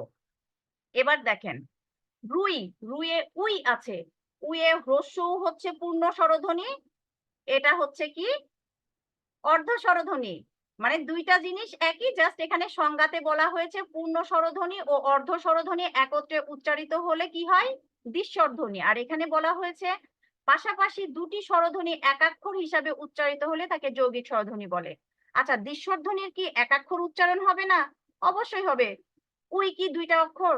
আপনি উ ই বলবেন? বলবেন না, উই বলবেন, একাক্ষরই হবে, ঠিক আছে? তাই আপনাদের যদি বলা হয় উইটা এভাবে লিখে, এটা কি? এটা যৌগিক স্বরধ্বনি হবে, দ্বিস্বরধ্বনিও হবে। আপনারা বুঝলেন যৌগিক স্বরধ্বনির অপর নাম দ্বিস্বরধ্বনি, কিন্তু সংজ্ঞার ক্ষেত্রে একটু প্রবলেম। সংজ্ঞাটা হবে দুইটার সবকিছু একই, একজন উল্লেখ করে দিচ্ছে, একজন উল্লেখ করেনি। আমি যে ঘটনাটা বললাম যে ছেলে মেয়ের ক্ষেত্রে, ছেলে মেয়ে দুইজনই আছে, তোমরা দুইজন ওখানে যাও বলছে, কারণ যে বলছে সে তো জানে এখানে ছেলে মেয়ে দুইজন আছে। আর একজন বলবে একটা ছেলে একটা মেয়ে লাগবে, ঠিক আছে তোমরা দুইজন ছেলে মেয়ে, তোমরা দুইজন যাও। জাস্ট এতটুকুই পার্থক্য দ্বিস্বরধ্বনি এবং যৌগিক স্বরধ্বনি। এই যে এখানে ও আছে, দেখেন পাশাপাশি দুটি স্বরধ্বনি, পাশাপাশি দুটি স্বরধ্বনি একাক্ষর হিসাবে, ও কিন্তু একাক্ষর হিসাবে উচ্চারণ হচ্ছে, ঠিক আছে? তাকে যৌগিক স্বরধ্বনি বলে, এটাও কিন্তু যৌগিক স্বরধ্বনি, বইয়ের ও। আপনারা কি তাহলে দ্বিস্বরধ্বনি আর যৌগিক স্বরধ্বনির ব্যাপারটা ধরতে পেরেছেন? না পারলে একটু বলবেন। না ম্যাডাম, বুঝতে পারিনি। বুঝতে পারেননি? আচ্ছা ঠিক আছে, আরেকবার বলছি। যৌগিক স্বরধ্বনির অপর নামই দ্বিস্বরধ্বনি, আপনারা মাথায় রাখবেন। হ্যাঁ, খুব সহজ পন্থা। যৌগিক স্বরধ্বনির অপর নামই দ্বিস্বরধ্বনি। এই পাশাপাশি দেখেন এখানে কি বলেছে? পাশাপাশি দুটি স্বরধ্বনি, পাশাপাশি দুটি স্বর। আমি দ্বিস্বরধ্বনির এক্সাম্পল নিচ্ছি, যৌগিক স্বরধ্বনির সংজ্ঞা নিচ্ছি। দেখেন পাশাপাশি দুইটা স্বরধ্বনি একাক্ষর হিসাবে উচ্চারিত হলে, ও কিন্তু একাক্ষর হিসাবে উচ্চারিত হচ্ছে, তাকে যৌগিক স্বরধ্বনি বলে। তার মানে এটাও কিন্তু যৌগিক স্বরধ্বনি, আবার এটাও দ্বিস্বরধ্বনি। এটাও কিন্তু যৌগিক স্বরধ্বনি, এটাও দ্বিস্বরধ্বনি, শুধু সংজ্ঞাটা ভিন্ন। আপনারা এটা মনে রাখলেই চলবে। শুধু দ্বিস্বরধ্বনিতে যেহেতু উল্লেখ করে দিয়েছে অর্ধ স্বরধ্বনি, তাই এই অর্ধ স্বরধ্বনি বোঝানোর জন্য হ্রস্ব ইর নিচে হসন্ত বসানো হয়েছে, কারণ হসন্তর অর্থ এটা পুরোপুরি ভাবে উচ্চারিত হয়নি, ঠিক আছে? পুরোপুরি ভাবে উচ্চারিত হয়নি, এটা হসন্ত বসিয়েছে। অনেক জায়গায় যদি বলা হয় নিচের কোনটি দ্বিস্বরধ্বনি, হসন্ত দেয়ও না। শুধু এটা মাথায় রাখবেন, যৌগিক স্বরধ্বনি দ্বিস্বরধ্বনি সবগুলো একই, সব এক, শুধুমাত্র পার্থক্য হচ্ছে সংজ্ঞার ক্ষেত্রে। সংজ্ঞাও এক, একজন একভাবে উচ্চারণ। আপনারা একটা সংজ্ঞা দুই ভাবে দেন না অনেক সময়? দেন তো, একটু ভিন্নতা আসে কিন্তু কথাগুলো এক থাকে যখন পড়াশোনা করেন।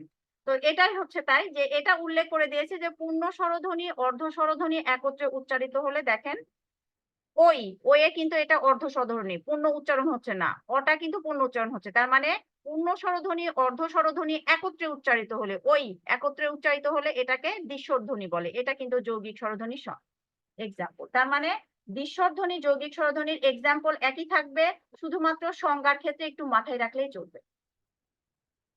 এর জন্য অনেকে কি করে, দ্বিস্বরধ্বনি পড়ায় না, শুধু যৌগিক স্বরধ্বনি পড়ায়। কিন্তু আমি পড়ালাম এই কারণে, পরীক্ষায় কিন্তু আসে, কি আসে? পূর্ণ স্বরধ্বনি অর্ধ স্বরধ্বনি একত্রে উচ্চারিত হলে কি বলে? দ্বিস্বরধ্বনি।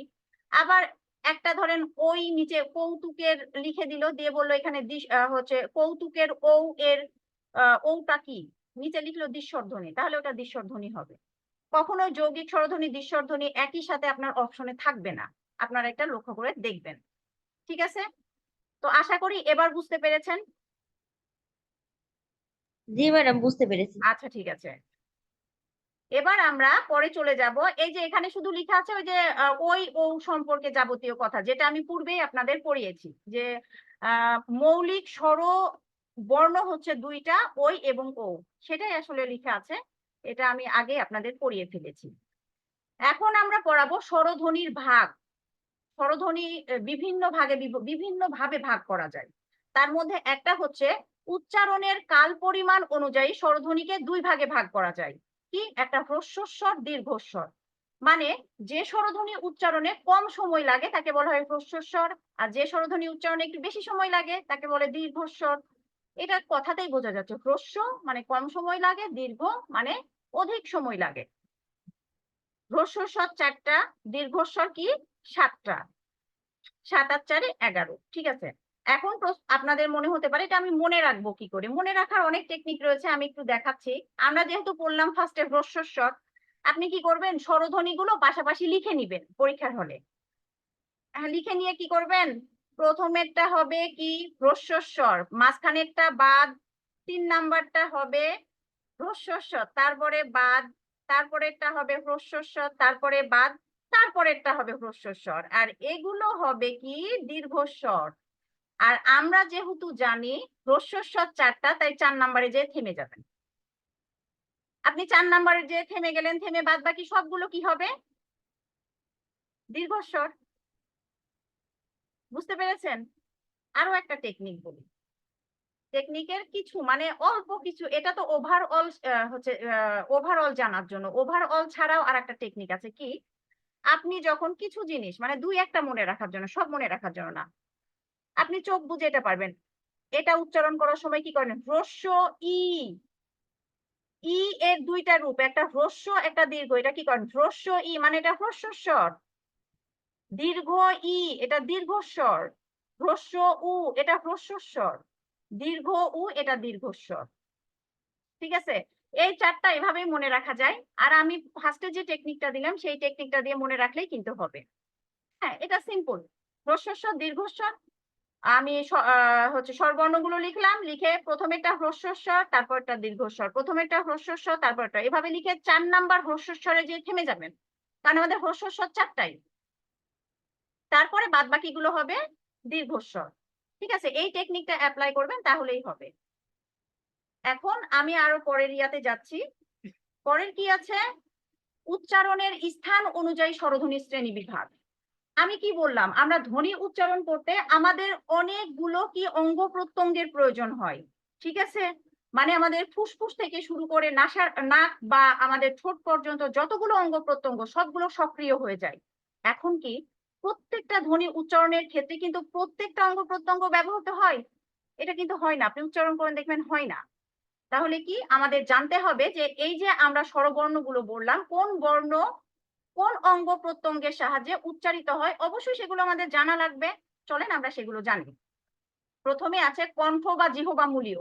আচ্ছা, আপনার জিহ্বা লাস্টে গোড়া যেটা, সেটাকে কণ্ঠ বলে। দেখেন জিহ্বার একদম গোড়া, আপনি যদি আঙুল দিয়ে দেখেন মুখের ভিতরে গোড়াটা, ওখান থেকে উচ্চারণ হবে। কি দেখেন? অন্য কিছু উচ্চারণ হবে না। অ অ আপনারা আমার সাথে উচ্চারণ করেন নিজে নিজে, ওখানে অ, গলায় কিন্তু আঘাত হানছে। হ্যাঁ, ওই জিহ্বার গোড়া থেকে কিন্তু উচ্চারিত হচ্ছে, মাথায় রাখবেন। তাহলে অ আ, এটা কি কণ্ঠ বা জিহ্বা মূলীয়। প্র্যাকটিস করবেন এভাবে, মুখস্থ করবেন না। অ আ কণ্ঠ বা জিহ্বা মূলীয় মানে জিহ্বার মূল গোড়া। তারপরে তালব্য কি? আপনি হ্রস্ব ই দীর্ঘ ই উচ্চারণ করেন, হ্রস্ব ই দীর্ঘ ই। দেখেন জিহ্বাটা ওপরে তালুর সাথে ঘষা খাচ্ছে, আপনারা নিজেরাই উচ্চারণ করেন হ্রস্ব ই দীর্ঘ ই। দেখেন, এখন দেখেন রি উচ্চারণের সময় কি হয়? আপনার জিহ্বার যে আগাটা আছে না, আগাটা উল্টিয়ে আমাদের যে ওপরে যে শক্ত তালুটা আছে সেটাকে বলা হয় মূর্ধা। হ্যাঁ, আপনি আঙ্গুল দিবেন দাঁতের পরের অংশ, দাঁতের গোড়া আছে না, গোড়ায় হাত দেন, দিয়ে তার এই সাইডে চলে ভেতরের দিকে চলে যাবেন, ওপরের তালু শক্ত সেখানে ঠেকবে, দেখবেন রি রি। জিহ্বার আগাটা দেখবেন একটু উল্টাবে, অল্প একটু আগাটা দিয়ে ছাড়া আপনি ওই জিহ্বাটাকে উল্টায় আপনি রি উচ্চারণ করেন, আপনার পক্ষে সম্ভব হবে না। ওই অংশটাকে বলা হয় মূর্ধা, তাই এটা মূর্ধন্য। এখন হবেন ওষ্ঠ। দেখেন হ্রস্ব উ, দীর্ঘ উ। দেখেন এটাতে কিন্তু গলা উচ্চারণ হচ্ছে না, শুধু ঠোঁট দুইটা গোল হয়ে যাচ্ছে। হ্রস্ব উ, দীর্ঘ উ, এটা হচ্ছে ওষ্ঠ। ঠিক আছে, হ্রস্ব উ, দীর্ঘ উ। মানে ঠোঁটের সাহায্যে, ঠোঁটকে ওষ্ঠ বলা হয়। এখন কণ্ঠ তালব্য কি? এটা আমার কণ্ঠ, কণ্ঠ থেকে উচ্চারণ হবে। এই যে কণ্ঠ বা জিহ্বা মূলীয়, সেখান থেকে উচ্চারণ হবে, কিন্তু তার সাথে সাথে এই যে তালব্য, তালুটাও কিছুটা সক্রিয় হবে। দেখেন আপনি যখন স্বরে স্বরে উচ্চারণ করেন, স্বরে অ, দেখবেন জিহ্বাটা তালুর সাথে স্পর্শ খাচ্ছে না। হ্যাঁ, আবার তালব্য যখন উচ্চারণ করবেন, হ্রস্ব ই, দীর্ঘ ই, এটা দেখবেন কণ্ঠে আর যাচ্ছে না, জিহ্বাটা উপরের সাথে ঘষা খাচ্ছে। কিন্তু ওই ও, দেখবেন ওই একটা ধাক্কা লাগছে আপনার জিহ্বা মূলে বা কণ্ঠে, ওই, কিন্তু আপনি জিভটা নিচে রেখে আপনার পক্ষে সম্ভবই হবে না ওই ও উচ্চারণ করা। ওই দেখেন জিভটা একটু হলেও উপরে কি হচ্ছে, ঘষা খাচ্ছে বা স্পর্শ করছে। এর জন্য যেহেতু ওই ও এ ওই উচ্চারণের ক্ষেত্রে কণ্ঠ এবং তালু একসাথে সক্রিয় হয়, তাই এটাকে বলা হয় কণ্ঠ তালব্য। এখন ও ও উচ্চারণ করেন, এটা হবে কণ্ঠস্থ। কণ্ঠ মানে ও কিন্তু কণ্ঠ থেকে উচ্চারণ হবে, আর ঠোঁট দুইটা গোল হয়ে যাবে। আপনি ঠোঁট গোল ছাড়া বা ঠোঁট ইউজ করা ছাড়া আপনি ও ও উচ্চারণ করতে পারবেন না। দেখেন ও গলার কণ্ঠে আঘাত হানছে, কিন্তু ঠোঁট দুইটাও গোল হচ্ছে, যেটা হ্রস্ব উ, দীর্ঘ উচ্চারণ করার সময় গলায় আঘাত হানে না বা গলা ব্যবহৃত, কণ্ঠ ব্যবহৃত হয় না। কিন্তু ও ও উচ্চারণের ক্ষেত্রে কিন্তু কি হচ্ছে, জিহ্বা মূলটা বা কণ্ঠটা ব্যবহৃত হচ্ছে, তার সাথে আমার ঠোঁট দুইটা গোলাকৃতির হয়ে যাচ্ছে। ঠোঁট তো গোলাকৃতির হবে, বড় একটু ফাঁক বেশি হবে ঠোঁটের, এটাই তো ঠোঁটের ব্যবহার, তাই না? তাহলে ও ও, তাহলে কি উচ্চারণ স্থান অনুযায়ী এই ব্যাপারগুলো নিশ্চয়ই আপনারা বুঝতে পেরেছেন। ঠিক আছে, আপনাদের প্রশ্ন আসবে তালব্য বর্ণ কোনটি, তখন হ্রস্ব ই, দীর্ঘ ই। হ্যাঁ, কণ্ঠ তালব্য কোনটি, এ ওই। কণ্ঠ বা জিহ্বা মূলীয় বর্ণ কোনটি, অ আ। নিশ্চয়ই আপনারা এটা বুঝতে পেরেছেন। আপনাদের কি এটা কি বুঝতে পেরেছেন? আপনারা বাসায় একটু প্র্যাকটিস করবেন। ঠিক আছে, প্র্যাকটিস করলে ভালো হবে, প্র্যাকটিস না করলে কিন্তু হবে না। আপনারা নিজেরা নিজেরা প্র্যাকটিস করবেন। স্বরে অ কণ্ঠ থেকে আসছে, জিহ্বা মূল থেকে আসছে। বুঝতে পেরেছেন? এটা প্র্যাকটিস করবেন। এখন আমি যে চারটা দেখাবো সেই চারটা আমি কোনো কিছুই আপনাদের তেমন মুখস্থ করতে বলছি না, কিন্তু এই চারটা একটু মনে রাখবেন। এই চারটা এই কারণে মনে রাখবেন, আপনারা কি কেউ, আচ্ছা ঠিক আছে, এই চারটা একটু মাথায় রাখবেন, কারণ এখানে তিন ভাবে কোশ্চিন আসতে পারে। দেখেন ভাগ করা হয়েছে তিন ভাবে, জীবের উচ্চতা অনুসারে, মানে জীবটা কি নিচে থাকবে না তালুর কাছে যাবে না মাঝামাঝি যাবে, জীবের অবস্থান অনুযায়ী জীবটা কি দাঁতের এদিকে আসবে না জীবটা পেছনের দিকে সরে যাবে, মানে কণ্ঠের দিকে সরে যাবে পেছনের দিকে, না মধ্যে থাকবে। আর ঠোঁটের উন্মুক্তি অনুসারে কি ঠোঁটটা কি গোলাকৃতির হবে না ঠোঁটটা একটু ফাঁক হয়ে যাবে, হ্যাঁ, বিস্তৃতি লাভ করবে, প্রসারিত হবে বা সংকুচিত হবে। মানে এটা দিয়ে তিন ভাবে ভাগ করে এইভাবে পরীক্ষায় প্রশ্ন আসে। তাই আপনারা এই চারটা মাথায় রাখবেন। দেখেন ই উচ্চারণ করার সময় জিভটা কিন্তু উচ্চে থাকে, হ্রস্ব ই, জিভটা কিন্তু উচ্চে থাকে। ঠিক আছে, এ তার একটু নিচে নামে, একটু আপনারা বলেন তো, জিভটা দেখেন নিচের দিকে দেবে যাচ্ছে, ঠিক আছে। আবার সংবৃত মানে ঠোঁটটা গোলাকৃতির হবে, উ গোলাকৃতি হচ্ছে, হ্যাঁ। যখন ও উচ্চারণ করবেন উ এর চাইতে একটু কম গোলাকৃতি হবে, ও মানে দেখেন একটু গোলটা একটু বড় হয়ে যাচ্ছে। অ অ উচ্চারণ করার সময় দেখবেন কি মুখটা আরো প্রসারিত হচ্ছে। ঠিক আছে, আর আ কি আপনি ঠোঁট গোল করে উচ্চারণ করতে পারবেন? আ একদম প্রসারিত। ঠিক আছে, তো এভাবে এখান থেকে কোন পদ্ধতিতে কোশ্চিন আসে আমি একটু বলে দিচ্ছি। আর এই চারটা আমি রিকোয়েস্ট করছি আপনারা একটু ভালো করে প্র্যাকটিস করবেন। এখানে আমার বলার কিছুই নাই, এখানে কোনো টেকনিক নাই, এখানে শুধু চারটা এভাবে জানা থাকলে, মাথার ভিতরে থাকলে অটোমেটিক্যালি আপনি কোশ্চিনের অ্যান্সার দিতে পারবেন। এখন যদি এখানে থাকে যে নিম্ন বিবৃত ধ্বনি কোনটা বা বর্ণ কোনটা, যেটাই বলুক নিম্ন বিবৃত, তাহলে নিম্ন আ, বিবৃত এটা, তাহলে কি আ। তারপরে যদি বলা হয় উচ্চ, ঠিক আছে, উচ্চ মধ্য ধ্বনি কোনটা বা বর্ণ কোনটা, উচ্চ মধ্য হবে না, এটা হচ্ছে নিম্ন নিম্ন মধ্য যদি বলা হয়। নিম্ন মধ্য ধ্বনি কোনটা বা বর্ণ কোনটা? নিম্ন মধ্য হলে নিম্নের ক্ষেত্রে আ, মধ্যের ক্ষেত্রে আ, ঠিক আছে? বা নিম্ন বিবৃত ধ্বনি কোনটা, তাহলে আ হবে। এইভাবে কোশ্চিন আসে আপনাদের। তো এই জিনিসটা আপনারা যদি মাথায় থাকেন তাহলে চারটা খুব সহজেই আপনার এত জীবের অবস্থান বসানো লাগবে না। আপনার মনে থাকলে উচ্চ, উচ্চ মধ্য, নিম্ন মধ্য, নিম্ন, এদিকে সম্মুখ দিবেন, এখানে এগুলো দিবেন, দিয়ে অক্ষরটা বসাই দিবেন, তাহলে অটোমেটিক্যালি আপনারা বুঝতে পারবেন যে সম্মুখ হচ্ছে যে সম্মুখ অর্ধ বিবৃত কোনটা এ, সম্মুখ অর্ধ সংবৃত কোনটা এ। এভাবে কিন্তু আপনারা প্রশ্নের উত্তরটা দিতে পারবেন। ঠিক আছে, তো এভাবেই আপনারা একটু করবেন। দেখেন, সংবৃত মানে কি? যে স্বরধ্বনি উচ্চারণকালে মুখ বিবর সংকুচিত হয়, মানে গোলাকৃতির হয়। আর যে স্বরধ্বনি উচ্চারণকালে মুখ বিবর প্রসারিত হয়, যেমন স্বরে আ প্রসারিত হলো, এটাকে বলা হয় বিবৃত। আপনারা কি এই চারটা কি কিভাবে কোশ্চিন আসছে সেটা কি বুঝতে পেরেছেন? আর জি একটু ম্যাডাম বুঝতে পেরেছি।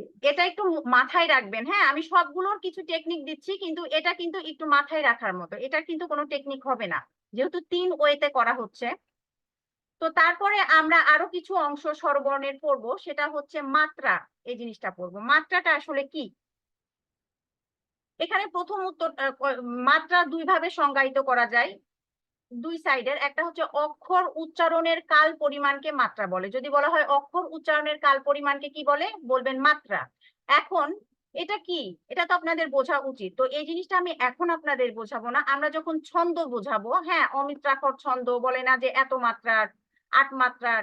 তো এই মাত্রা বিষয়টা এখন বোঝাতে গেলে অনেক, এই মাত্রার বিষয়টা, ছন্দের বিষয়টা, মানে আমি যেই মাত্রার কথা বলছি এটা বোঝাতে গেলে একটা ক্লাস লাগবে। সো আমি যখন ছন্দের অংশটা পড়াবো তখন অবশ্যই আমি মাত্রাটা আপনাদের বুঝিয়ে দিব। তো আরেকটা ব্যাপার হচ্ছে যে আরেকটা মাত্রাকে আবার অন্যভাবে সংজ্ঞায়িত যায় কি, আমরা যে বাংলা বর্ণমালায় অক্ষর বর্ণগুলা লিখি, এর উপরে একটা কষি দিই না, যেমন এভাবে এভাবে এভাবে লিখি, এই যে দাগটা দিই, এটাকেও মাত্রা বলে। মানে বাংলা ভাষায় বর্ণের উপর রেখা বা কষি দিয়ে লেখাকেও মাত্রা বলা হয়। আমরা কিন্তু এই মাত্রা নিয়ে এখন কথা বলবো, প্রথম মাত্রাটা নিয়ে, এই মাত্রা নিয়ে কিন্তু কথা বলবো না। ঠিক আছে, তো এই মাত্রার ওপর ভিত্তি করে বর্ণ 3 প্রকার, সেটা হচ্ছে পূর্ণমাত্রা, অর্ধমাত্রা আর কি মাত্রাহীন। পূর্ণমাত্রা, অর্ধমাত্রা আর মাত্রাহীন। পূর্ণমাত্রার 6টি বর্ণ,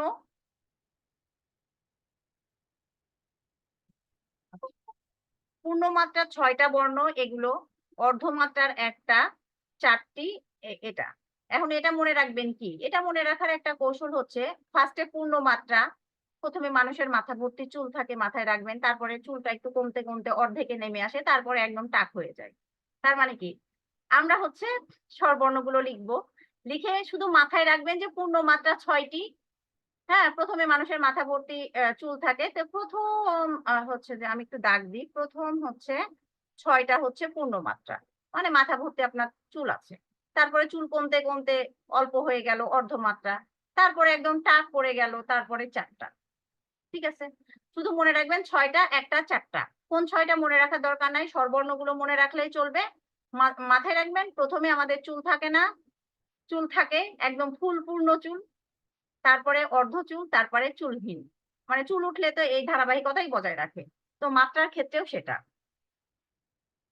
আহ চলেন আরেকটা আমাদের আছে, যে আমরা যেহেতু স্বরবর্ণ পড়াচ্ছি, আমরা স্বরবর্ণ একদম হচ্ছে কমপ্লিট করে ফেলি, যাতে পরে ঝামেলা না হয়। স্বরবর্ণ, এই যে আমরা বলি কি কয়াকারে কা, বলি না কয়াকারে কা, তাহলে কি আকার, এটাকে বলি আকার। এটা আকার, এটা হচ্ছে দাঁড়ান, এভাবে, এটাকে আকার বলি। কোনো কিছুর আকার, ধরেন কয় আকারে কা, তাহলে এই আকারটা হচ্ছে আ এর সংক্ষিপ্ত রূপ। ঠিক আছে, আ এর সংক্ষিপ্ত রূপ আকার। কার আছে না, তার মানে কি, কার মানে কি স্বরবর্ণের সংক্ষিপ্ত রূপকে কার বলা হয়। এটার অপর নাম সংক্ষিপ্ত স্বর বা কার বর্ণ।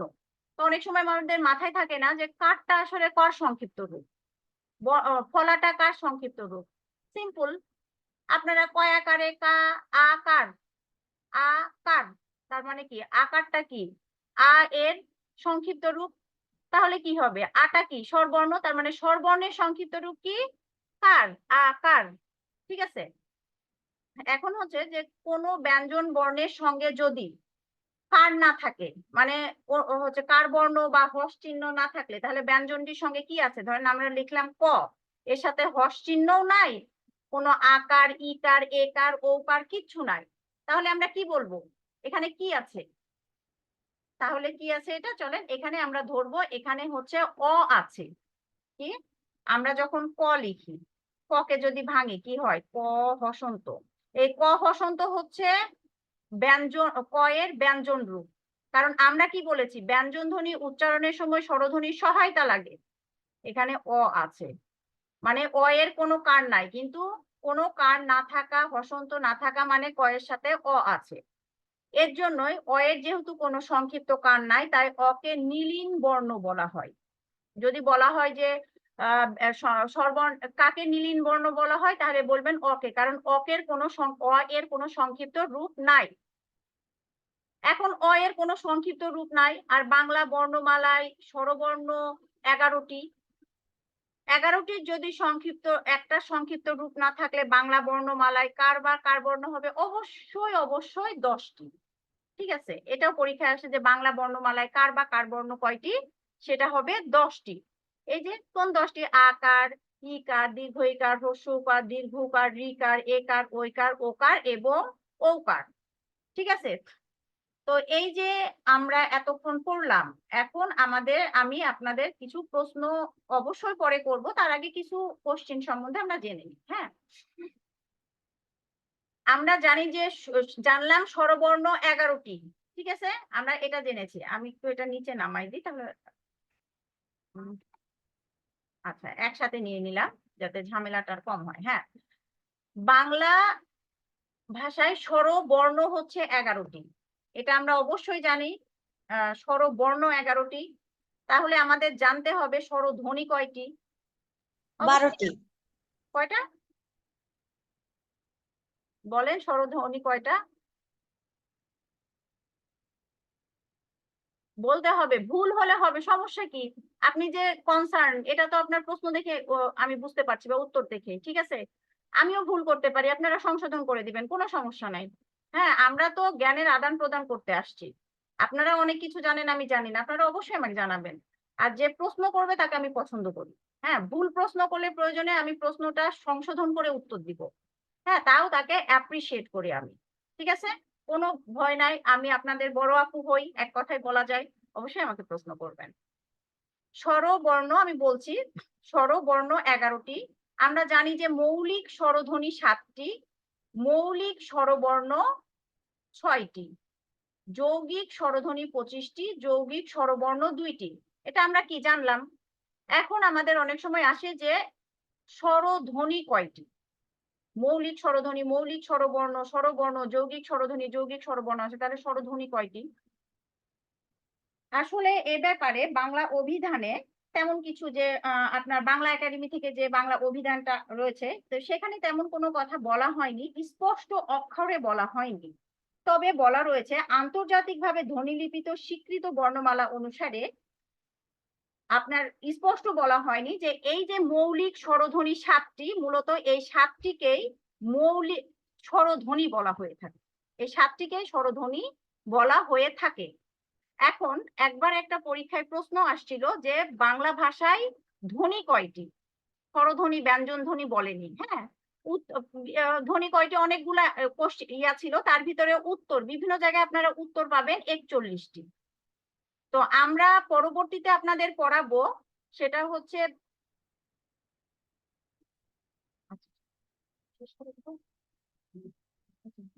এখন হচ্ছে এই যে ব্যঞ্জন ধ্বনি। হ্যাঁ, আমি বলছি ব্যঞ্জন ধ্বনি আছে হচ্ছে 30টি, ব্যঞ্জন ধ্বনি 30টি আছে। ঠিক আছে, আমরা যে মৌলিক ব্যঞ্জন ধ্বনি বলি সেগুলোকে ব্যঞ্জন ধ্বনিও সংখ্যাও 30টি। এখন ব্যঞ্জন ধ্বনি 30টি হলে এখান থেকে 30 বিয়োগ গেলে 11, তাহলে কি আমাদের হচ্ছে স্বরধ্বনির সংখ্যা 11টি, আমি এখনই বললাম 7টি। এটা বাংলা অভিধানে স্পষ্ট অক্ষরে না বলা হলেও বলা হয়েছে যে হ্যাঁ, এই মৌলিক স্বরধ্বনি গুলোই স্বরধ্বনি। তাহলে 11টি কেন হলো, আসলে স্পষ্ট অক্ষরে যেহেতু বলা হয়নি, এটা 7টি কিংবা 11টি। হ্যাঁ, পারফেক্ট অ্যান্সার 7টি আর না থাকলে 11টি।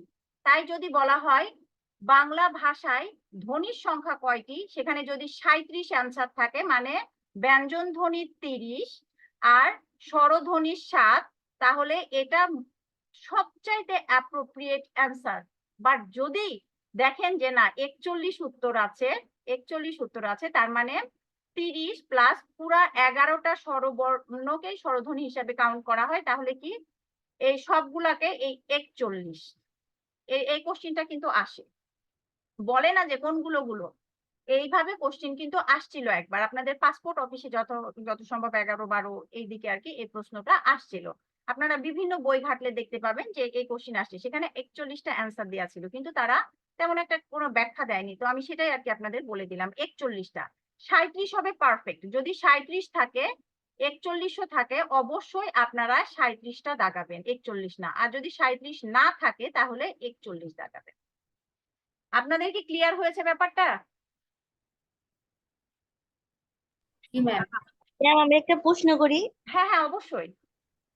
বলছি ম্যাডাম, এই যে এখানে স্বরবর্ণ 11টি কিন্তু স্বরধ্বনি 11টি বলছেন, এই যে এ যে যুক্ত হলো, এটা পরবর্তীতে যুক্ত হবে না স্বরবর্ণের সাথে? এটা যথেষ্ট আপনার রিটা বাদ যায়,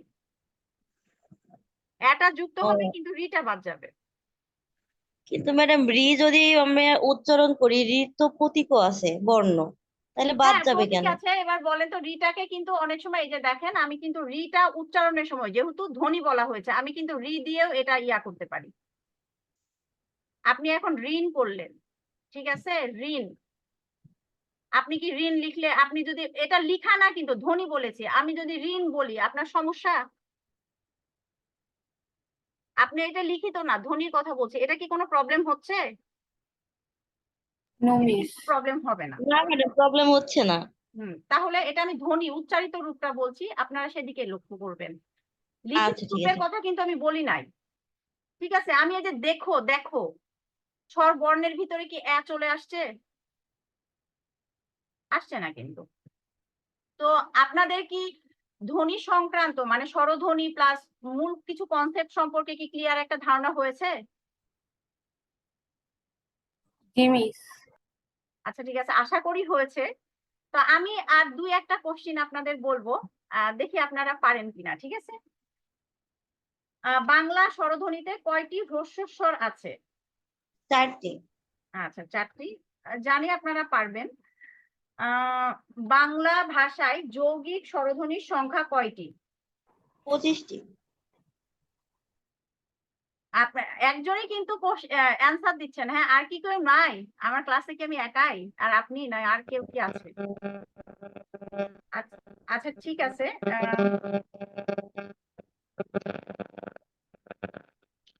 এবার আমি দেখেন, নিচের কোনটি অর্ধ স্বরধ্বনি?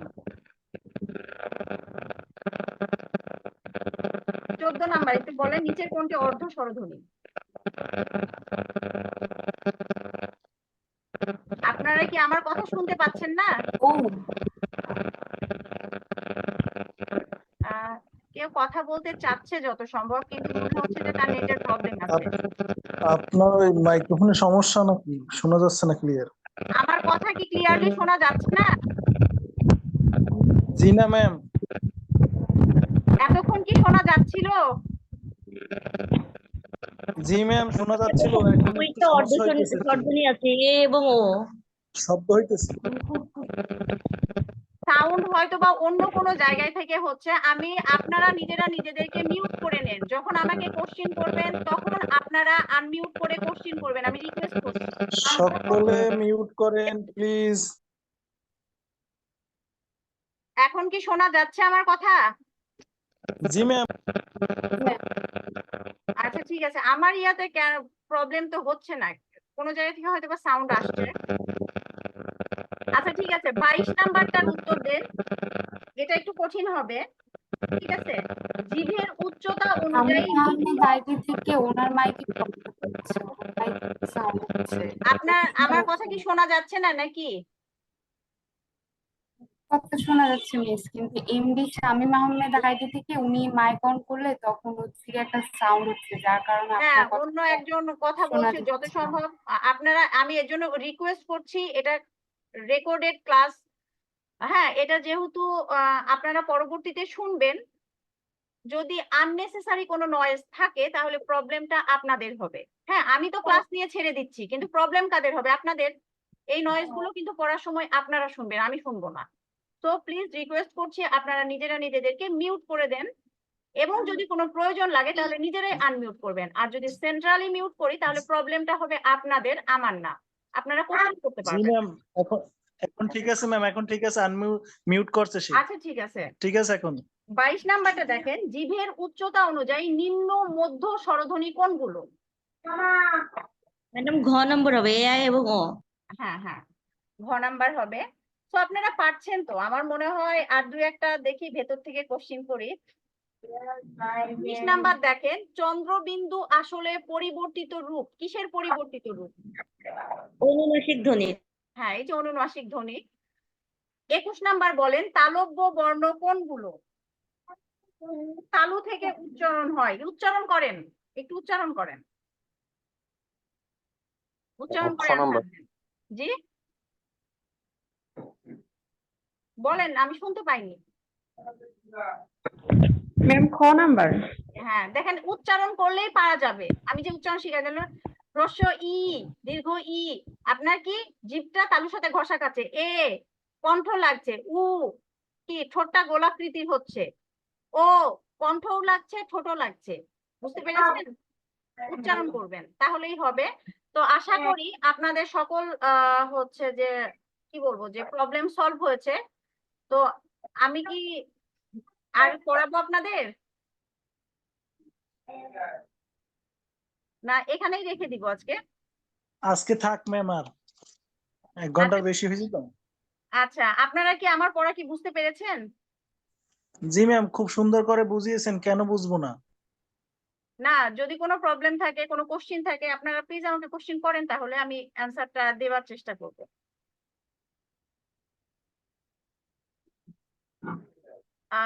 আপনাদের কালকে ইজেপি থেকে আরো একটা ক্লাস হবে। কোন ক্লাস আসলে আমার একটু ধারণা নেই, পরবর্তীতে আপনাদের বলা হবে। হয়তোবা কালকে ঠিক 9টার সময় একটা ক্লাস আছে, আশা করি আপনারা জয়েন করবেন। আর আমি আজকে স্বরধ্বনি সম্পর্কে যাবতীয় তথ্য দিলাম। আমি ব্যঞ্জন ধ্বনি থেকে শুরু করে, আপনারা তো জানেন যে স্বরধ্বনি ব্যঞ্জন ধ্বনি এটা কনফিউজিং একটা বিষয়, তো এই কনফিউশন গুলো আমি দূর করব। প্লাস আরো একটা খুবই, মানে আমি নিজেও মুখস্থ করেছি, সেটা হচ্ছে ধ্বনি পরিবর্তন। এটা কি আপনাদের কাছে সহজ না জটিল মনে হয়? ধ্বনি পরিবর্তন ম্যাডাম মুখস্থ করেছি। মুখস্থ করেছেন? আপনারা যদি আমার ক্লাস করেন, আমি আপনাদেরকে সিওরিটি দিতে পারি আপনাদের কোনো মুখস্থের দরকার নাই। আমি ধ্বনিগুলো বিশ্লেষণের মাধ্যমে, ম্যাথ যেমন করেন না, a plus B whole square equal to a square plus 2ab plus b square, ঠিক ম্যাথমেটিক্যাল ওয়েতে আমি ধ্বনি পরিবর্তন আপনাদেরকে শেখাবো। এবং আমি নিজেও মুখস্থ করেছি, ঠিক আছে, একসময় মুখস্থ করেছি, পরবর্তীতে মুখস্থ আর করি নাই, কারণ ধ্বনি পরিবর্তন সবচাইতে জটিল বাংলা সেকেন্ড পেপারে এবং সবচাইতে সহজ উপায়ে আমি আপনাদেরকে বোঝাবো। এবং আশা করি ধ্বনি পরিবর্তন থেকে যদি কোনো প্রশ্ন আসে আপনাদের বাদ যাবে না। ঠিক আছে, আমি পরে আমার হয়তোবা সামনে শুক্রবারে আমার একটা ক্লাস আছে। এই ক্লাসে আমি আপনাদের ব্যঞ্জন ধ্বনির যে মৌলিক ধ্বনি কোনগুলো, মৌলিক ধ্বনি কোনগুলো, এই যে আমি একটা চার্ট দিয়েছি না, এই চার্টগুলোতে, এই চার্টগুলো রয়েছে না, এই চার্টগুলো থেকে আমি কিভাবে 30টা মৌলিক মানে ব্যঞ্জন ধ্বনি পাবো, 39টা ব্যঞ্জন বর্ণ থেকে কিভাবে আমি 30টা ব্যঞ্জন ধ্বনি পাবো, এই জিনিসটা আমি আপনাদের শিখিয়ে দিব। এই চার্ট শিখলে পারা, অনেক সময় আপনাদের থাকে না যে নাসিক্য ধ্বনি কোনটা, নাসিক্য বর্ণ, এই ঝামেলাগুলো দূর হয়ে যাবে। নাসিক্য ধ্বনি কিন্তু এক রকম, নাসিক্য বর্ণ কিন্তু আলাদা। ঠিক আছে, নাসিক্য আপনার বর্ণ 7টা হতে পারে, ধ্বনি কিন্তু অল্প। ধ্বনি কি, ধ্বনি যত সম্ভব 4টা, 4টা না 3টা, ইউ দন্তন্য ম। আর নাসিক্য ধ্বনি হচ্ছে ইও উও ইও মূর্ধন্য দন্তন্য ম, তার সাথে হবে অনুস্বর বিসর্গ 7টা। এখন বলেন, নাসিক্য যদি ধ্বনি 7টা হয়, বর্ণ 7টা হয়, ধ্বনি কেন 3টা? নিশ্চয়ই আপনাদের এই প্রশ্নটা আসবে। এই কেনর উত্তরগুলো আমি সামনের দিন দিয়ে দিব। সামনে শুক্রবার আমার আবার একটা ক্লাস আছে, আশা করি জয়েন করবেন। এবং কালকে আমাদের একজন স্যার ক্লাস নেবেন 9টার সময়। সেই ক্লাসটাও মানে অসাধারণ হবে। ঠিক আছে, আপনারা অবশ্যই সেখান থেকে অনেক কিছু শিখতে পারবেন। আপনারা কালকের ক্লাসটা আশা করি জয়েন করবেন যদি আপনাদের প্রয়োজন হয়। কারণ কি, প্রয়োজনের কারণেই কিন্তু আমরা সবকিছু করি, অপ্রয়োজনে করি না। ঠিক আছে, তো অসংখ্য ধন্যবাদ আমার ক্লাসে থাকার জন্য। আর আমি যে এই যে এতক্ষণ ধরে বক বক বক বক করছি এই কথাগুলো শোনার জন্য। ঠিক আছে, মাস্টার মানুষ বক বক করে এটা শুনে আসছি। তো জানি না আমার কথা আপনাদের কতটুকু ভালো লাগলো। বিরক্ত হলে ক্ষমা করে দিবেন। হ্যাঁ, তো আমি এখানেই আমার ক্লাসটা শেষ করছি। আসসালামু আলাইকুম। ম্যাম আপনাদের কি পেইড বেস আছে? জি, পেইড বেস আছে কোনো পেইড হ্যাঁ, আমাদের কোর্স? ক্লাসগুলো এখন হচ্ছে আহ, আহ, মানে এমনি নর্মালি এখন ক্লাস হচ্ছে, এটা ফ্রি ক্লাস। যত সম্ভব এই সপ্তাহটা কি সামনের সপ্তাহ ফ্রি ক্লাস দিবে, তারপরে আপনাদের অবশ্যই অ্যাডমিট হতে হবে। আচ্ছা, আপনাদের সাথে যোগাযোগ করার উপায় কি? হোয়াটসঅ্যাপ নাকি আচ্ছা ওয়েবসাইট ঠিক আছে, নাকি আপনি কোনো ফেসবুকে? এক মিনিট ওয়েট করেন, আমি একটু সেন্ট্রালি ওনাদের সাথে কানেক্ট হই, ওনারা একটু আপনাদের বলে দিবে। ঠিক আছে, জাস্ট 2 মিনিট একটু ওয়েট করেন। ওকে ম্যাম, ওকে, ধন্যবাদ। আসসালামু আলাইকুম। ওয়ালাইকুম আসসালাম আপনাদের চ্যাট বক্সে হচ্ছে আমাদের ওয়েবসাইট লিংক